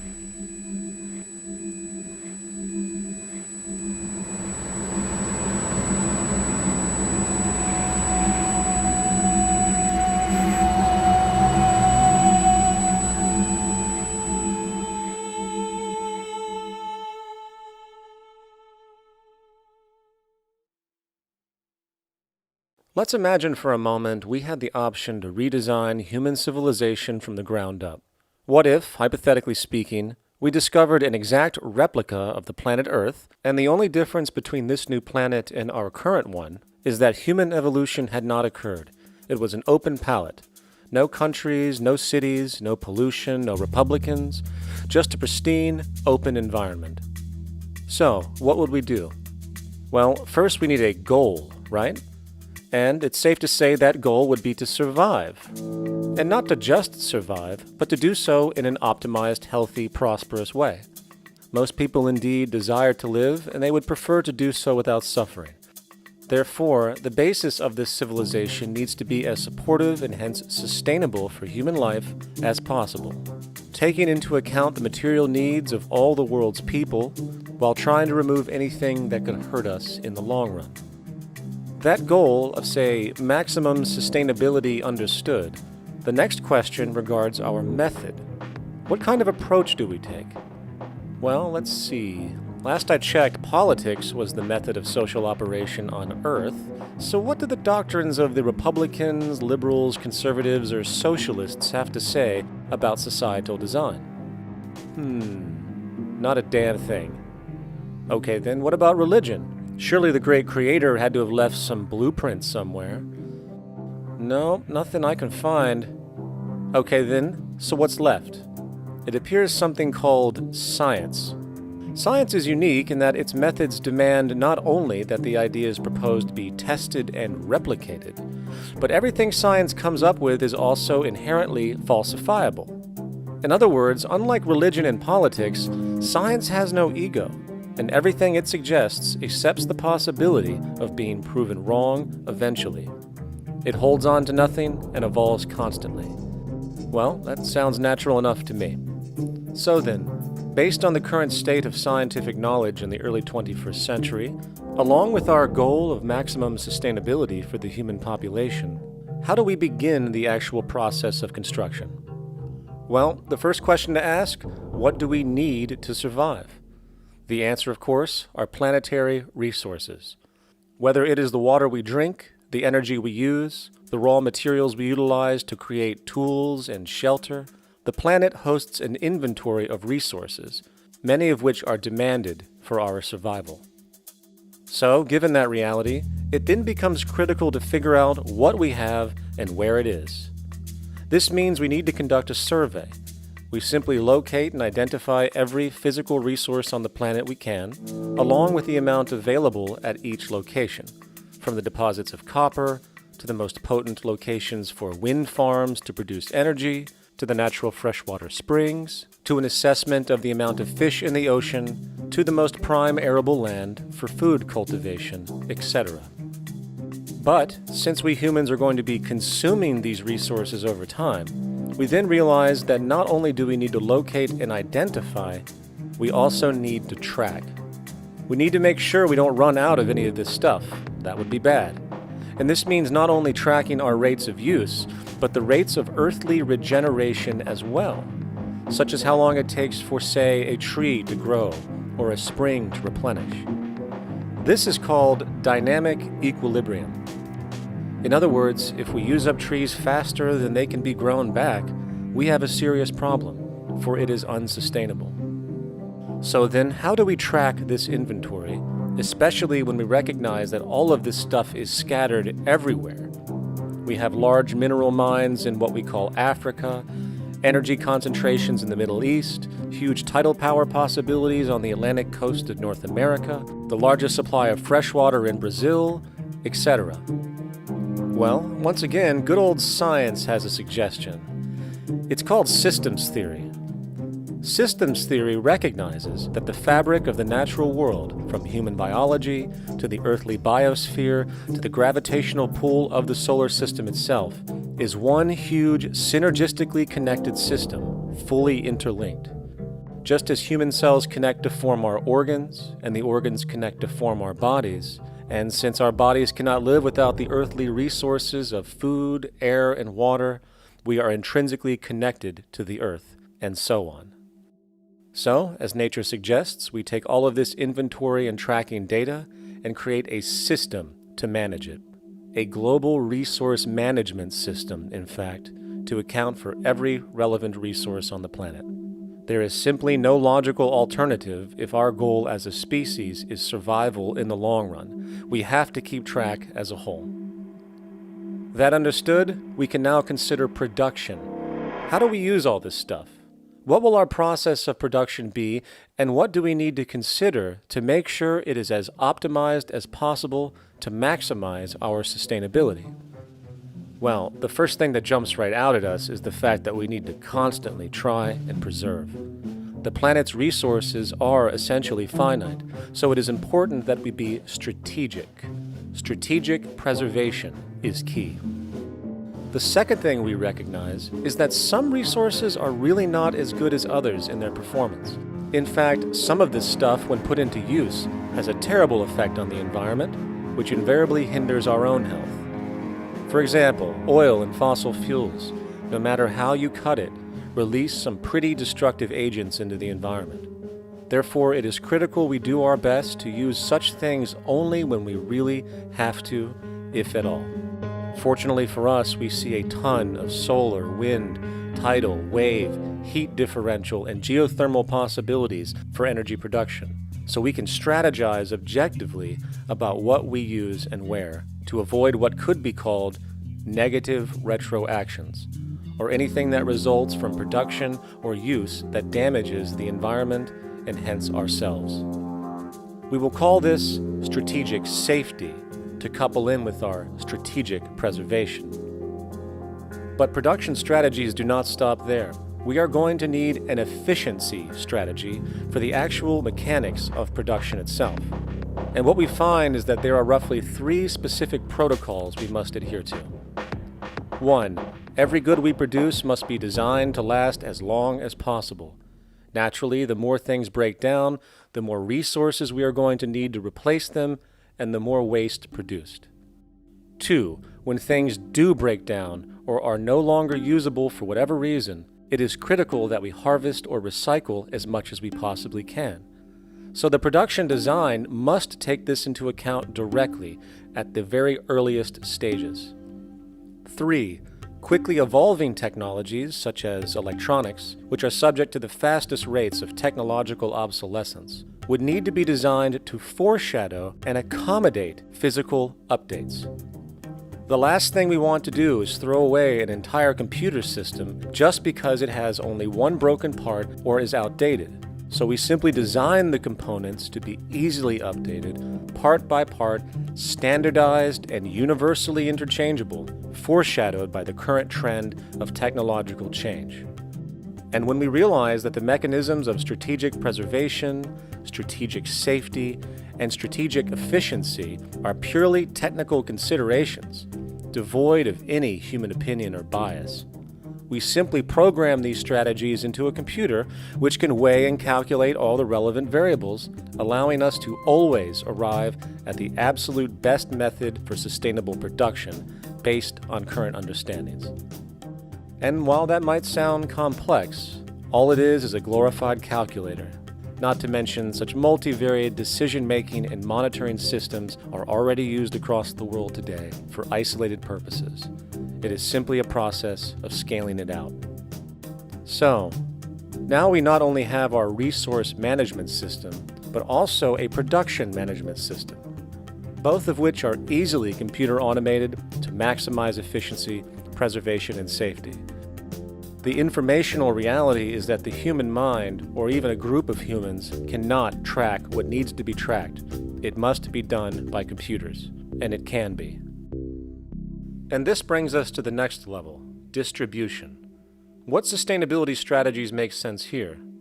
Well, since we know that the shortest distance between 2 points is a straight line, and since energy is required to power transport machines, the less transport distance, the more efficient. Producing goods in one continent and shipping them over to another only makes sense if the goods in question simply cannot be produced in the target area. Otherwise, it is nothing but wasteful. We must localize production so distribution is simple, fast, and requires the least amount of energy. We'll call this the proximity strategy. which simply means we reduce the travel of goods as much as possible, whether raw materials or finished consumer products. Of course, it might also be important to know what goods we are transporting and why, and this falls under the category of demand. And demand is simply what people need to be healthy and to have a high quality of life. The spectrum of material human needs range from core life-supporting necessities, such as food, clean water, shelter, to social and recreational goods, which allow for relaxation and personal social enjoyment, both important factors in human and social health overall.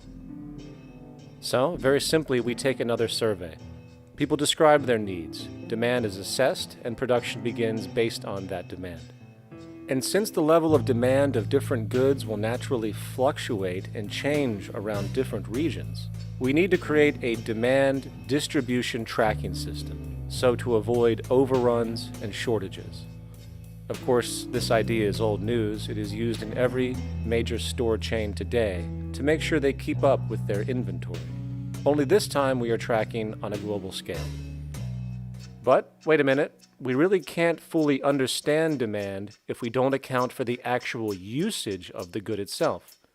Is it logical and sustainable for every single human to, say, have one of everything made, regardless of their usage?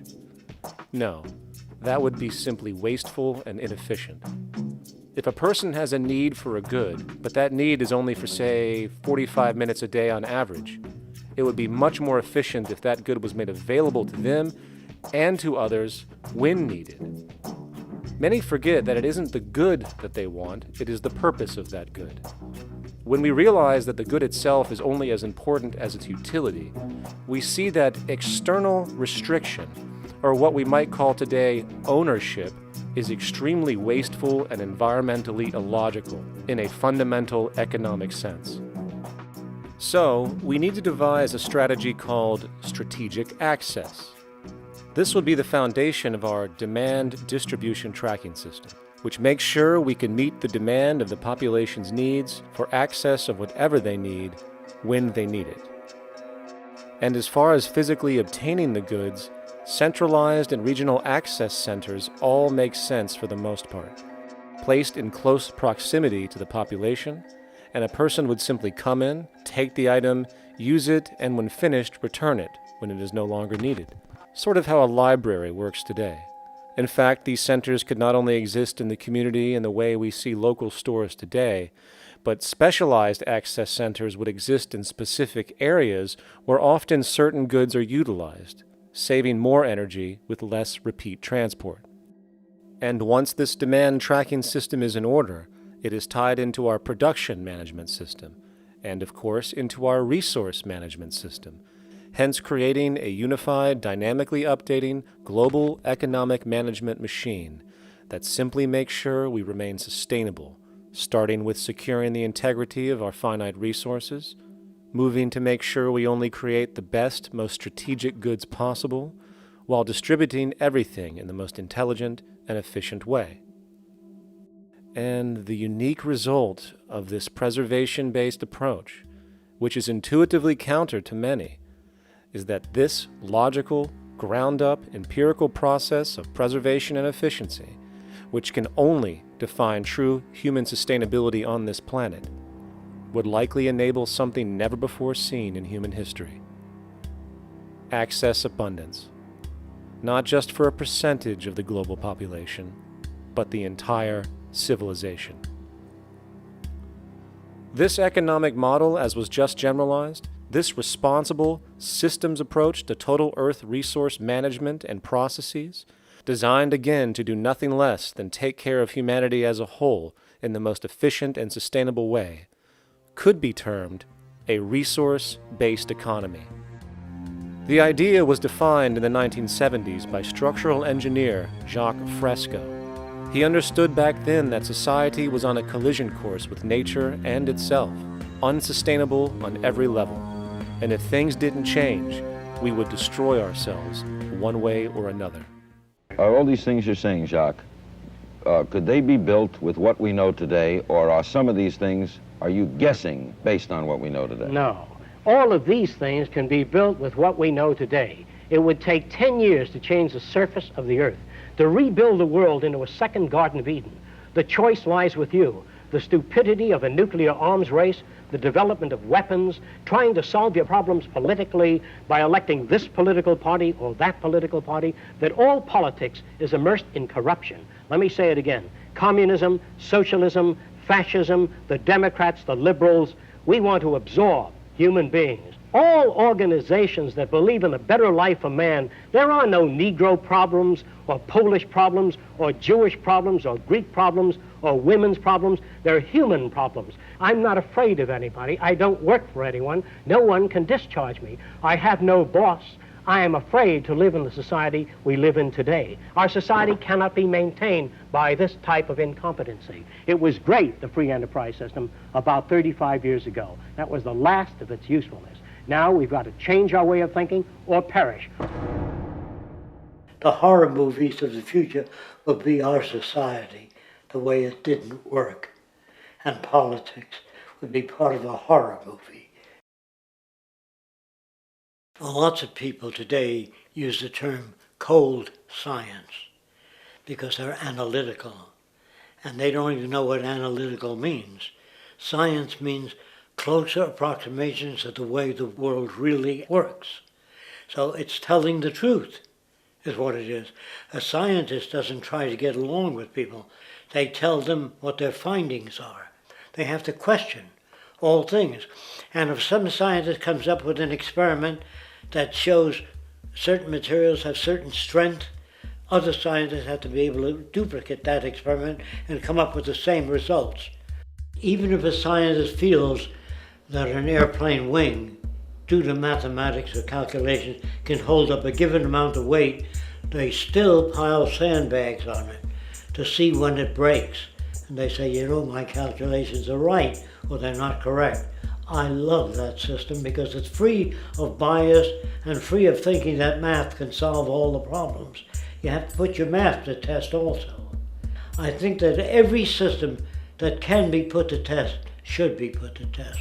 And that all decisions should be based upon research. A resource-based economy is simply the scientific method applied to social concern, an approach utterly absent in the world today. Society is a technical invention, and the most efficient methods of optimized human health, physical production, distribution, city infrastructure, and the like reside in the field of science and technology, not politics or monetary economics. It operates in the same systematic way as, say, an airplane, and there is no Republican or liberal way to build an airplane. Likewise, nature itself is the physical referent we use to prove our science, and it is a set system, emerging only from our increased understanding of it. In fact, it has no regard for what you subjectively think or believe to be true. Rather, it gives you an option. You can learn and fall in line with its natural laws and conduct yourself accordingly, invariably creating good health and sustainability, or you can go against the current to no avail. It doesn't matter how much you believe you can just stand up right now and walk on the wall next to you. The law of gravity will not allow it. If you do not eat, you will die. If you are not touched as an infant, you will die. As harsh as it may sound, nature is a dictatorship, and we can either listen to it and come in harmony with it, or suffer the inevitable adverse consequences. So, a resource-based economy is nothing more than a set of proven, life-supporting understandings where all decisions are based upon optimized human and environmental sustainability. It takes into account the empirical life ground, which every human being shares as a need, regardless, again, of their political or religious philosophy. There is no cultural relativism to this approach. It isn't a matter of opinion. Human needs are human needs, and having access to the necessities of life, such as clean air, nutritious food, and clean water, along with a positively reinforcing, stable, nurturing, and non-violent environment, is demanded for our mental and physical health, our evolutionary fitness, and hence the species' survival itself. A resource-based economy would be based upon available resources. You can't just bring a lot of people to an island or build a city of 50,000 people without having access to the necessities of life. So when I use the term a comprehensive systems approach, I'm talking about doing an inventory of the area first and determining what that area can supply, not just architectural approach, not just design approach, but design must be based on all of the requirements to enhance human life. And that's what I mean by an integrated way of thinking. Food, clothing, shelter, warmth, love, all those things are necessary. If you deprive people of any of them, you have a lesser human being, less capable of functioning. As previously outlined, a resource-based economy's ground-up, global, systems approach to extraction, production, and distribution is based upon a set of true economic mechanisms, or strategies, which guarantee efficiency and sustainability in every area of the economy. So, continuing this train of thought regarding logical design, what is next in our equation? Where does all this materialize? Cities. The advent of the city is a defining feature of modern civilization. Its role is to enable efficient access to the necessities of life, along with increased social support and community interaction. So how would we go about designing an ideal city? What shape should we make it? Square? Trapezoid? Well, given we're going to be moving around the thing, we might as well make it as equidistant as possible for ease, hence the circle. What should the city contain? Well, naturally we need a residential area, a goods production area, a power generation area, an agricultural area. But we also need nurturing as human beings, hence culture, nature, recreation, and education. So let's include a nice open park, an entertainment events area for cultural purposes and socializing, and educational and research facilities. And since we're working with a circle, it seems rational to place these functions in belts based on the amount of land required for each goal, along with ease of access. Very good. Now, let's get down to specifics. First, we need to consider the core infrastructure, or intestines, of the city organism. These would be the water, good, waste, and energy transport channels. Just as we have water and sewage systems under our cities today, we would extend this channeling concept to integrate waste recycling and delivery itself. No more mailmen or garbage men. It is built right in. We could even use automated pneumatic tubes and similar technologies. Same goes for transport. It needs to be integrated and strategically designed to reduce or even remove the need for wasteful, independent automobiles. Electric trams, conveyors, transveyors, and maglevs, which can take you virtually anywhere in the city, even up and down, along with connecting you to other cities as well. And of course, in the event an automobile is required, it is automated by satellite for safety and integrity. In fact, this automation technology is in working order right now. Automobile accidents kill about 1.2 million people every single year, injuring about 50 million. This is absurd and doesn't have to occur. Between efficient city design and automated driverless cars, this death toll can be virtually eliminated. Agriculture. Today, through our haphazard, cost-cutting industrial methods, using pesticides, excessive fertilizers, and other means, we have successfully destroyed much of the arable land on this planet, not to mention also extensively poisoning our bodies. In fact, industrial and agricultural chemical toxins now show up in virtually every human being tested, including infants. Fortunately, there is a glaring alternative: the soilless mediums of hydroponics and aeroponics, which also reduce nutrient and water requirements by up to 75% of our current usage. Food can now be organically grown on an industrial scale in enclosed vertical farms, such as in 50-story 1-acre plots, virtually eliminating the need for pesticides and hydrocarbons in general. This is the future of industrial food cultivation: efficient, clean, and abundant. So, such advanced systems would be, in part, what comprise our agricultural belt, producing all the food required for the entire city's population, with no need to import anything from the outside, saving time, waste, and energy. And speaking of energy, The energy belt would work in a systems approach to extract electricity from our abundant renewable mediums, specifically wind, solar, geothermal, and heat differentials, and if near water potentials, tidal and wave power. To avoid intermittency and make sure a positive net energy return occurs, these mediums would operate in an integrated system, powering each other when needed, while storing excessive energy to large supercapacitors under the ground, so nothing can go to waste. And not only does the city power itself, particular structures will also power independently and generate electricity through photovoltaic paints, structural pressure transducers, the thermocouple effect, and other current but underutilized technologies.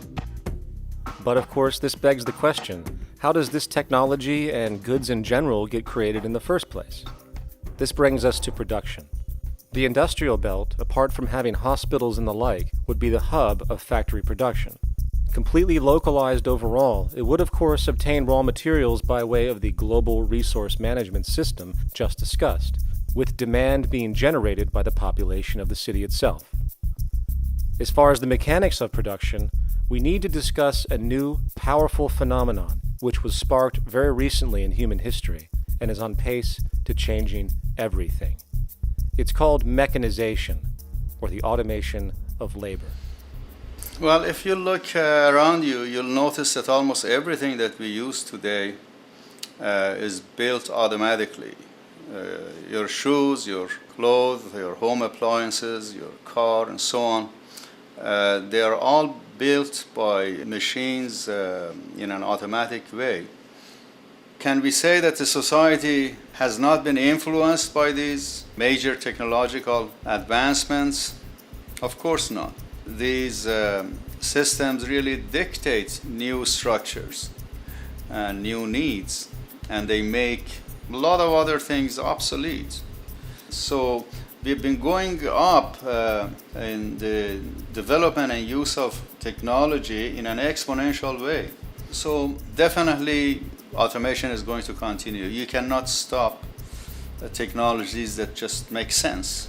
Labor automation through technology is at the bottom of every major social transformation in human history. From the agricultural revolution and the invention of the plow, to the industrial revolution and the invention of the powered machine, to the information age we live in now through essentially the invention of advanced electronics and computers. And with regard to advanced production methods today, mechanization is now evolving on its own, moving away from the traditional method of assembling component parts into a configuration into an advanced method of creating entire products in one single process. Like most engineers, I'm fascinated by biology because it's so full of examples of extraordinary pieces of engineering. And absolutely, what biology is the study of things that copy themselves. Of course, that's good a definition of life as we've got. Again, as an engineer, I've always been intrigued by the idea of machines that would copy themselves. RepRap is a three-dimensional printer. That's to say, it's a printer that you plug into a computer, and instead of making two-dimensional sheets of paper with patterns on, it makes real, physical, three-dimensional objects. Now, there's nothing new about that. 3D printers have been around for about 30 years.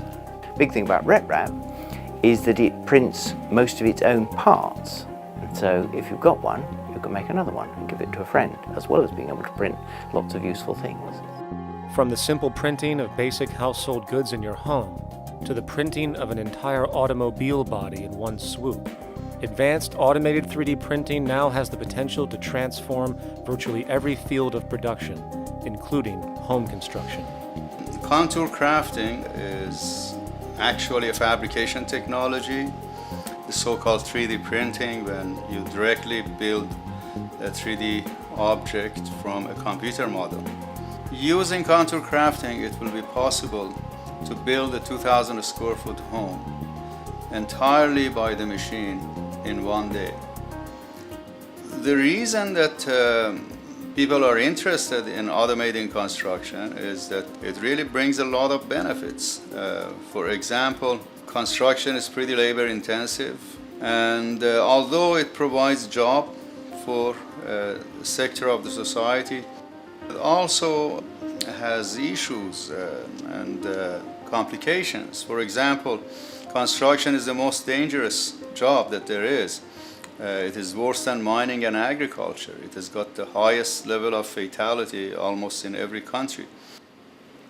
Another issue is the waste. An average home in the United States has 3 to 7 tons of waste. So this is huge if we look at the impact of construction and knowing that about 40% of all materials in the world are used in construction. So big waste of energy and resources and big damage to the environment as well. Making homes using hammers and nails and wood with the state of our technology today is really absurd and will go the way of our labor class in regards to manufacturing in the United States. Recently, there was a study by economist David Autor of MIT that states that our middle class is obsolete and being replaced by automation. Quite simply, mechanization is more productive, efficient, and sustainable than human labor in virtually every sector of the economy today. Machines do not need vacations, breaks, insurance, pensions, and they can work 24 hours a day every day. The output potential and accuracy compared to human labor is unmatched. The bottom line, repetitive human labor is becoming obsolete and impractical across the world, and the unemployment you see around you today is fundamentally the result of this evolution of efficiency in technology. For years, market economists have dismissed this growing pattern, which could be called technological unemployment, because of the fact that new sectors always seem to emerge to reabsorb the displaced workers. Today, the service sector is the only real hub left and currently employs over 80% of the American workforce, with most industrialized countries maintaining a similar proportion. However, this sector is now being challenged increasingly by automated kiosks, automated restaurants, and even automated stores. Economists today are finally acknowledging what they have been denying for years. Not only is technological unemployment exacerbating the current labor crisis we see across the world due to the global economic downturn, but the more the recession deepens, the faster the industries are mechanizing. The catch, which is not realized, is that the faster they mechanize to save money, the more they displace people, the more they reduce public purchasing power. This means that while the corporation can produce everything more cheaply, fewer and fewer people will actually have money to buy anything, regardless of how cheap they become. The bottom line is that the labor for income game is slowly coming to an end. In fact, if you take a moment to reflect on the jobs which are in existence today, which automation could take over right now if applied, 75% of the global workforce could be replaced by mechanization tomorrow. And this is why, in a resource-based economy, there is no monetary market system, no money at all, for there is no need. A resource-based economy recognizes the efficiency of mechanization and accepts it for what it offers. It doesn't fight it like we do today. Why? Because it is irresponsible not to, given any interest in efficiency and sustainability. And this brings us back to our city system. In the center is the central dome, which not only houses the educational facilities and transportation hub, it also hosts the mainframe that runs the city's technical operations. The city is, in fact, one big automated machine. It has sensors in all technical belts to track the progress of agriculture, energy gathering, production, distribution, and the like. Now, would people be needed to oversee these operations in the event of a malfunction or the like? Most probably yes, but that number would decrease over time as improvements continue. However, as of today, maybe 3% of the city population would be needed for this job when you break it down. And I can assure you that in an economic system which is actually designed to take care of you and secure your well-being, without you having to submit to a private dictatorship on a daily basis, usually to a job that is either technically unnecessary or socially pointless, while often struggling with debt that doesn't exist just to make ends meet. I guarantee you people will volunteer their time left and right to maintain and improve a system that actually takes care of them. And coupled with this issue of incentive comes the common assumption that if there isn't some external pressure for one to work for a living, people will just sit around, do nothing, and turn into fat, lazy blobs. This is nonsense. The labor system we have today is in fact the generator of laziness, not a resolver of it.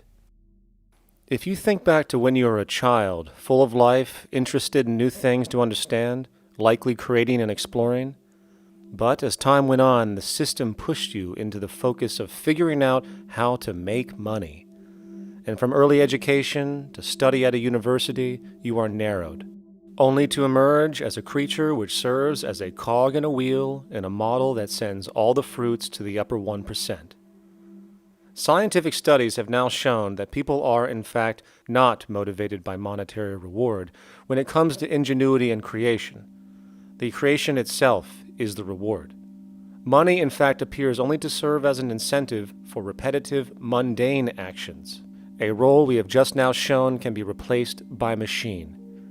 So when it comes to innovation, the actual use of the human mind, the monetary incentive has proven to be a hindrance, interfering and detracting from creative thought. And this might explain why Nikola Tesla, the Wright brothers, and other inventors who contributed massively to our current world never showed a monetary incentive to do so. Money is, in fact, a false incentive and causes 100 times more distortion than it does contribution. Good morning, class. Please settle down. The first thing I would like to do is go around the room and ask what everyone would like to be when they grow up. Who would like to go first? Okay, how about you, Sarah? When I grow up, I want to work at McDonald's like my mom. Oh, family tradition, eh? How about you, Linda? When I grow up, I'm going to be a prostitute on the streets of New York City. Oh, glamour girl, huh? Very ambitious. How about you, Tommy? When I grow up, I'm going to be a rich, elitist businessman who works on Wall Street and profits off of the collapse of foreign economies. Enterprising, and great to see some multicultural interest. As stated before, a resource-based economy applies the scientific method to social concern, and this isn't limited to simply technical efficiency.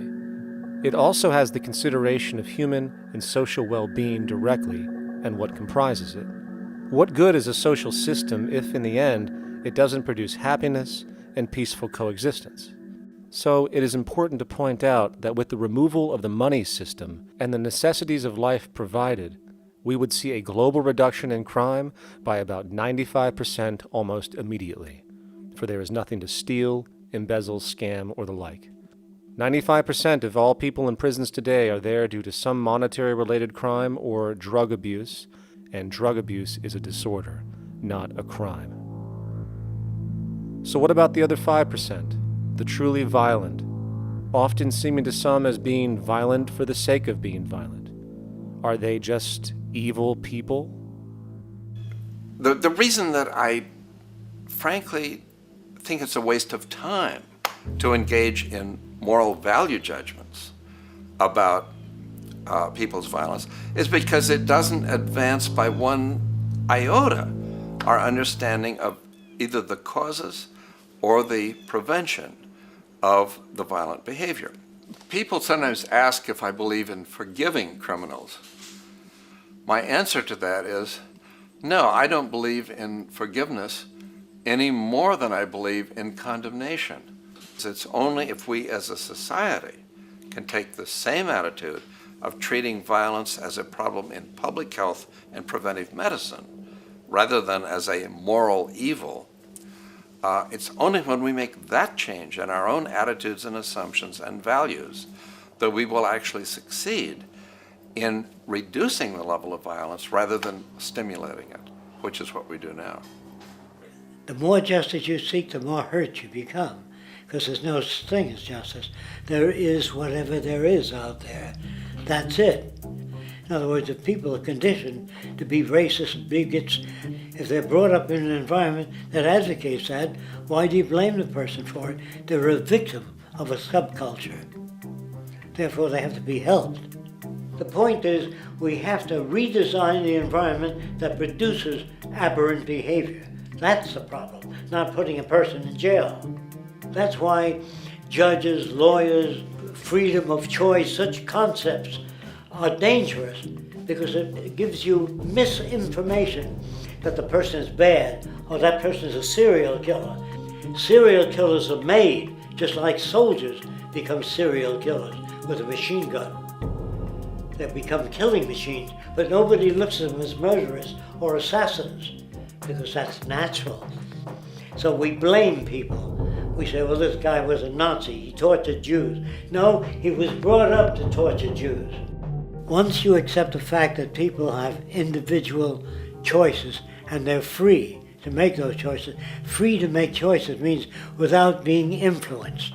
And I can't understand that at all. All of us are influenced in all our choices by the culture we live in, by our parents, and by the values that dominate. So we're influenced. So there can't be free choices. What's the greatest country in the world? The true answer, I haven't been all over the world, and I don't know enough about different cultures to answer that question. I don't know anybody that speaks that way. They say, good old USA, the greatest country in the world. There's no survey. Have you been to India? No. Have you been to England? No. Have you been to France? No. What do you make your assumptions on? They can't answer. They get mad at you. They say, well, God damn it, who the hell are you to tell me what to think? You know, don't forget, you're dealing with aberrated people. They're not responsible for their answers. They're victims of culture. That means they've been influenced by their culture.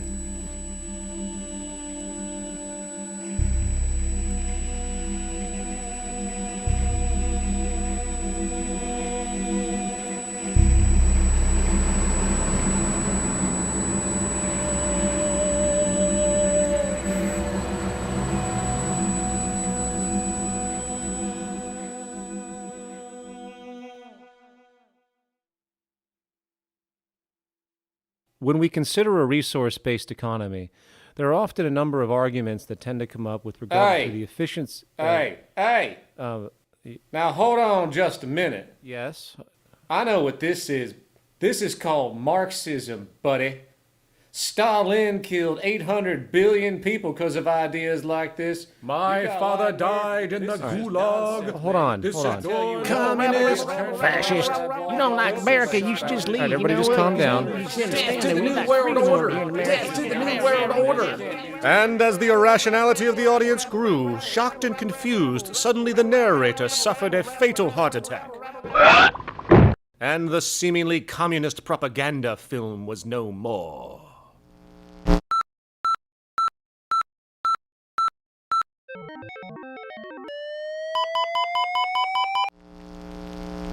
You know, I've said that sort of thing to people in think tank type of situations, and you know, these Club of Rome types and so forth.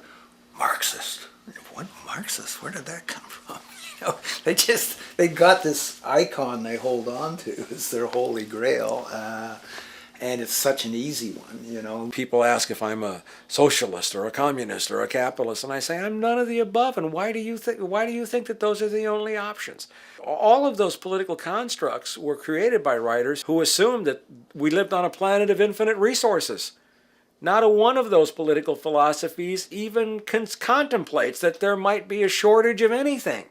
I believe that communism, socialism, free enterprise, fascism are part of social evolution, that you can't take a giant step from one culture to another, but they're in-between systems. Before there's any ism, we've got a life ground, and the life ground is, as I just described most easily, it's all the conditions required to take your next breath, and that involves the air you breathe, the water you get, the safety you have, the education you can access, all these things that we share and use and that no life in any culture can do without. So we've got to reset down to the life ground, and the life ground is no longer any ism. It's life value analysis. It's simply a matter of historical fact that the dominant intellectual culture of any particular society reflects the interests of the dominant group in that society. In a slave-owning society, the beliefs about human beings and human rights and so on will reflect the needs of the slave owners. In a society which again is based on the power of certain people to control and profit from the lives and work of millions of others, the dominant intellectual culture will reflect the needs of the dominant group.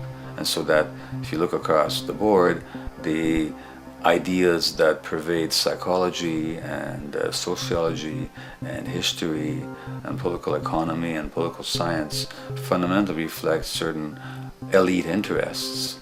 And the academics who question that too much tend to get shunted to the side or to be seen as sort of radicals. The dominant values of a culture tend to support and perpetuate what is rewarded by that culture. And in a society where success and status is measured by material wealth, not social contribution, it is easy to see why the state of the world is what it is today. We are dealing with a values system disorder, completely denatured, where the priority of personal and social health have become secondary to the detrimental notions of artificial wealth and limitless growth. And like a virus, this disorder now permeates every facet of government, news media, entertainment, and even academia. And built into its structure are mechanisms of protection from anything that might interfere.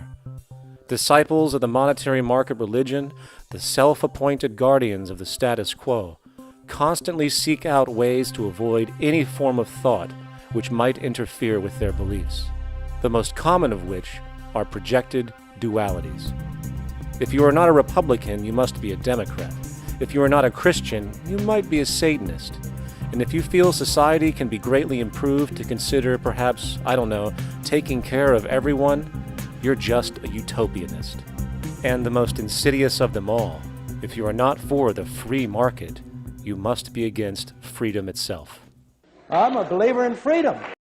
Every time you hear the word freedom being said anywhere or government interference said anywhere, it means, decoded, blocking maximization of turning money into more money for private money possessors. That's it. Every other thing they'll say, oh, we need more commodities for people, oh, this is freedom against tyranny and so forth. Every time you see it, you can decode it down to that. And I think you'll find a one-to-one correlation with every time they use it. And this is a sense in which we might call it's a syntax, a governing syntax of understanding and of value, so that it governs beneath their own recognition of it. So they may not say, oh, I didn't mean that at all, but in fact, that's what they do. Just like you may speak a grammar, and you have rules of grammar you follow without recognizing what the rules are. And so what we have is what I call the ruling value syntax that underlies this. So every time they use these words, government interference, lack of freedom, or progress, or development, you can decode them all to come back to mean that. Of course, when you hear the word freedom, it tends to be in the same sentence with something called democracy. It's fascinating how people today seem to believe that they actually have a relevant influence on what their government does, forgetting that the very nature of our system offers everything for sale. The only vote that counts is the monetary vote, and it doesn't matter how much any activist yells about ethics or accountability. In a market system, every politician, every legislation, and hence every government is for sale.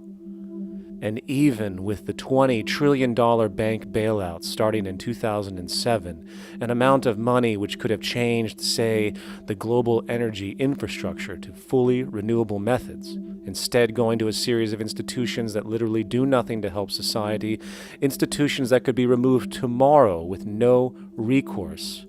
The blind conditioning that politics and politicians exist for the public well-being still continues. The fact is, politics is a business, no different than any other in a market system, and they care about their self-interest before anything else. I don't really, honestly, deep down believe in political action. I think the system contracts and expands as it wants to. It accommodates these changes. I think the civil rights movement was an accommodation on the part of those who own the country. I think they see where their self-interest lies. They see a certain amount of freedom seems good, an illusion of liberty. Give these people a voting day every year so that they'll have the illusion of meaningless choice.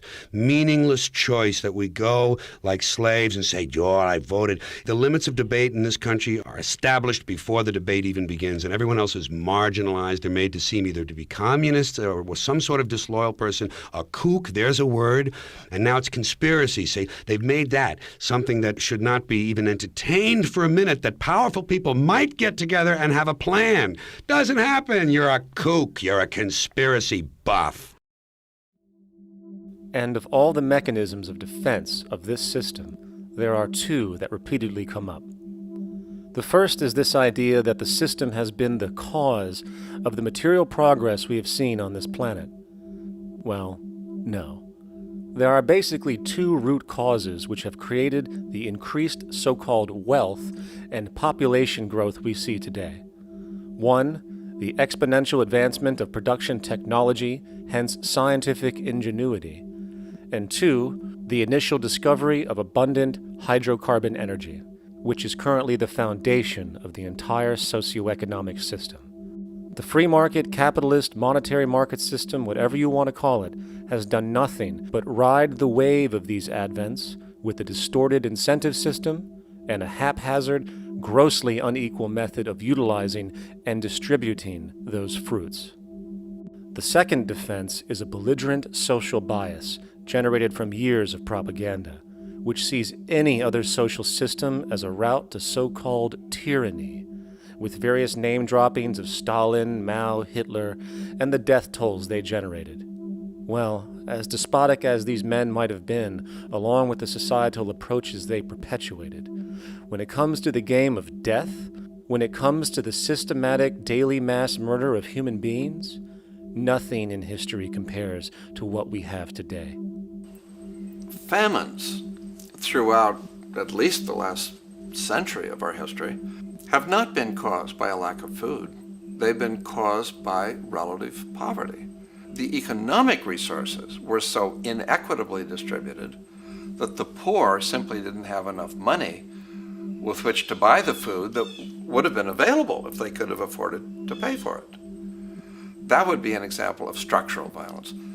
Another example, in Africa and some other areas, but I'll particularly focus on Africa, tens of millions of people are dying of AIDS. Why are they dying? It's not because we don't know how to treat AIDS. We have, millions of people in the wealthy countries are getting along remarkably well because they have the medicines that will treat it. The people in Africa who are dying of AIDS are not dying because of the HIV virus. They're dying because they don't have the money with which to pay for the drugs that would keep them alive. Gandhi saw this. He said the deadliest form of violence is poverty. And that's absolutely right. Poverty kills far more people than all the wars in history, more people than all the murderers in history, more than all the suicides in history. Not only does structural violence kill more people than all the behavioral violence put together, structural violence is also the main cause of behavioral violence.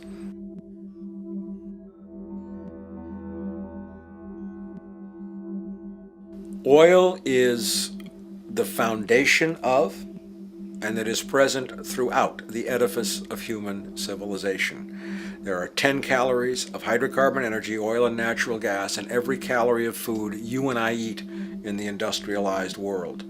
Fertilizers are made from natural gas. Pesticides are made from oil. You drive oil-powered machines to plant, plow, irrigate, harvest, transport, package. You wrap the food in plastic, that's oil. All plastic is oil. There are 7 gallons of oil in every tire.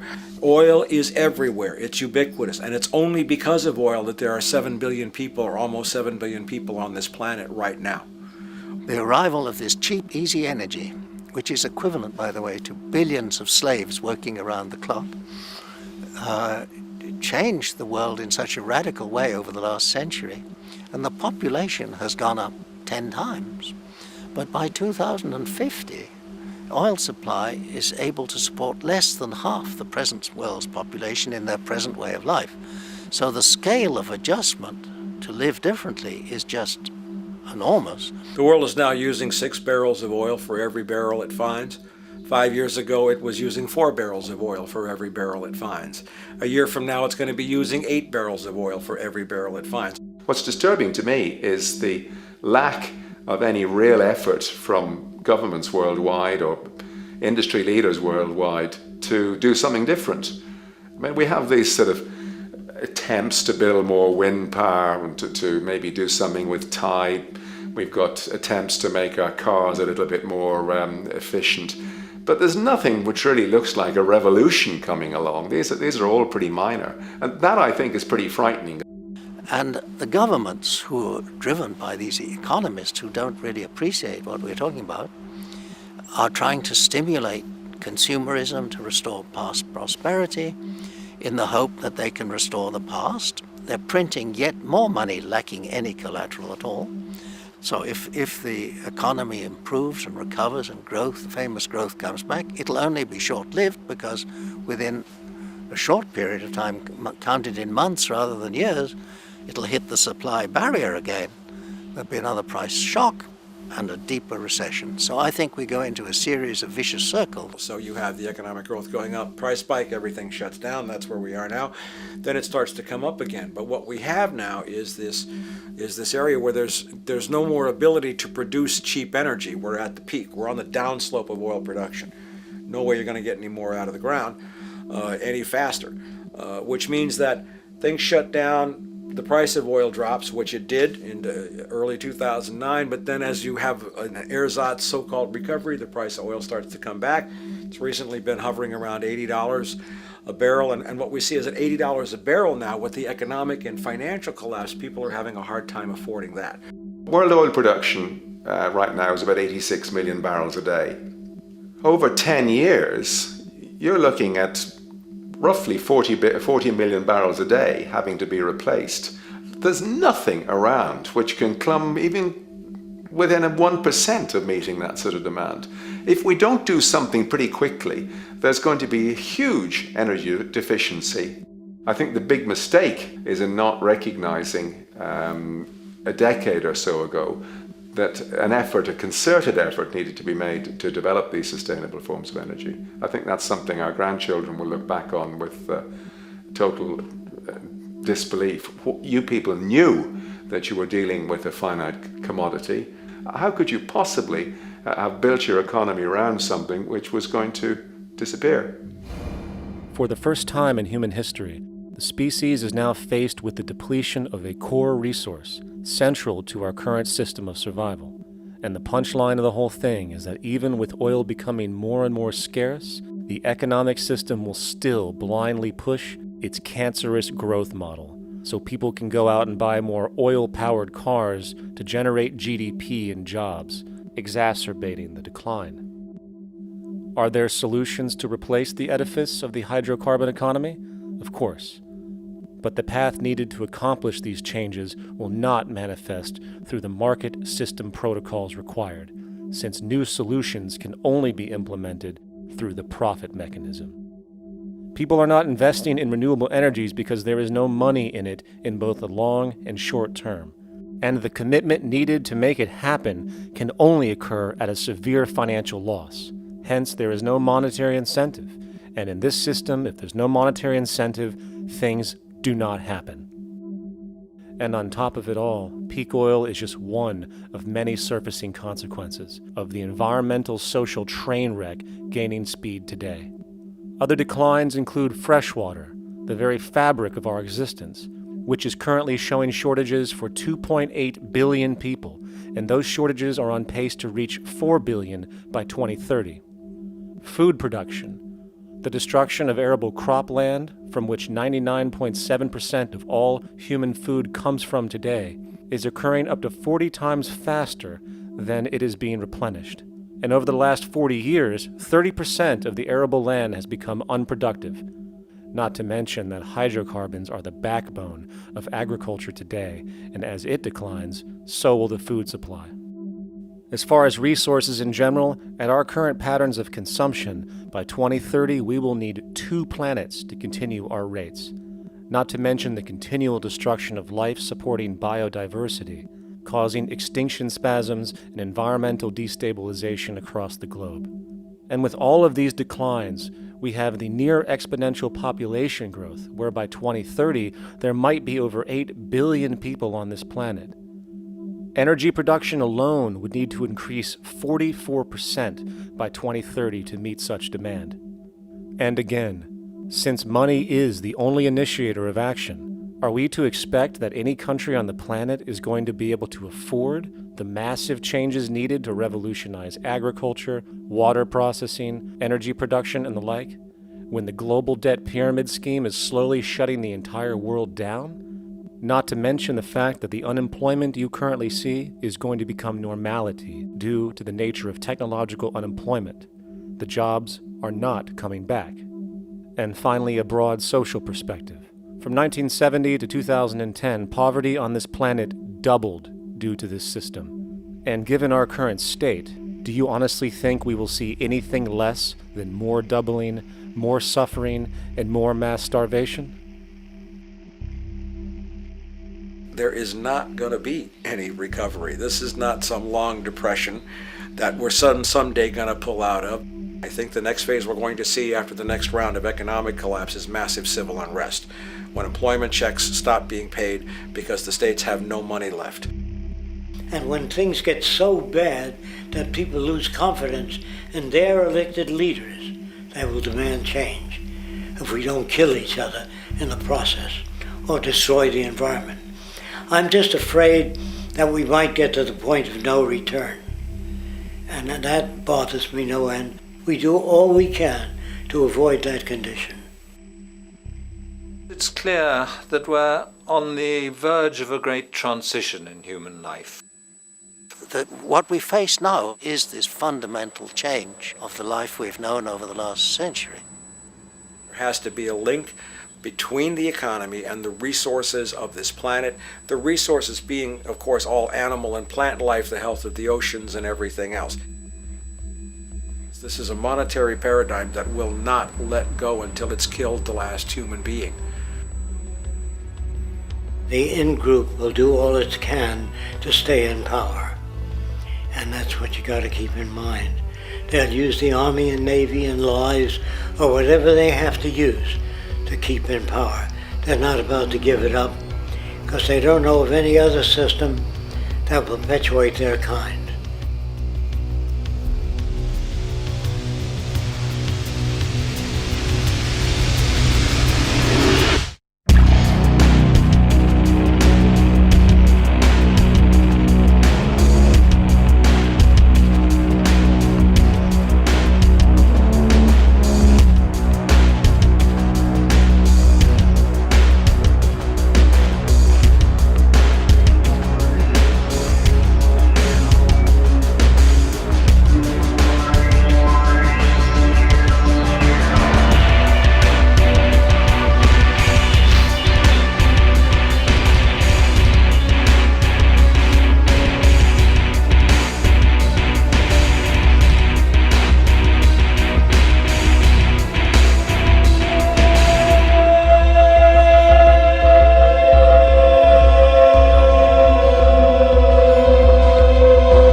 straight and stronger course to the corner of your life. Just remember that the goal is for us all to capture all we want. We have to don't surround yourself with yourself. Move on back to squares. Send an instant karma to me, and I shall live with love and care for yourself. 'Cause it's time and time with your time, and its news is captured for the queen to use.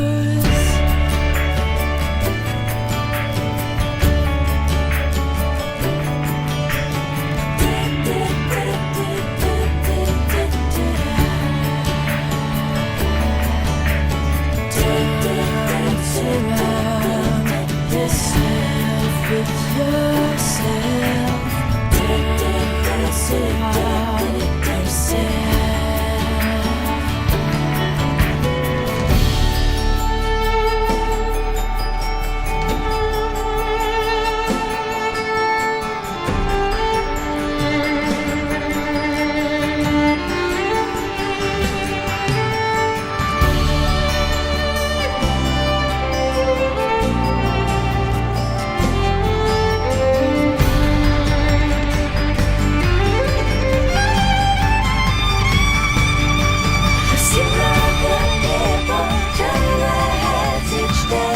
Satisfied, I'm on my way.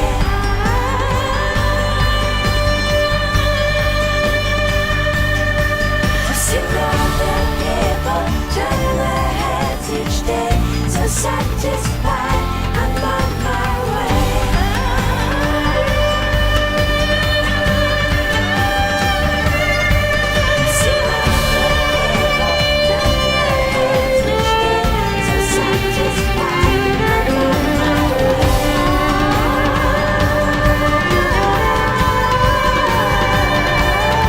To see other people turn their heads each day. So satisfied.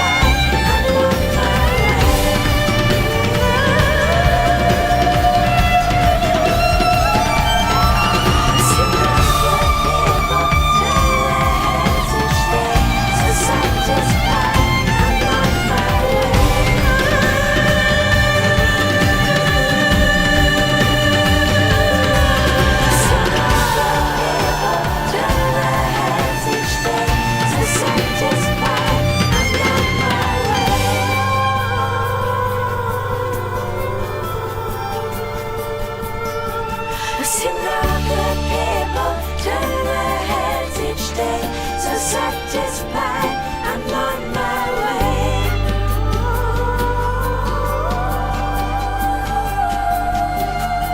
I see no good people turn their heads each day. So satisfied, I'm on my way.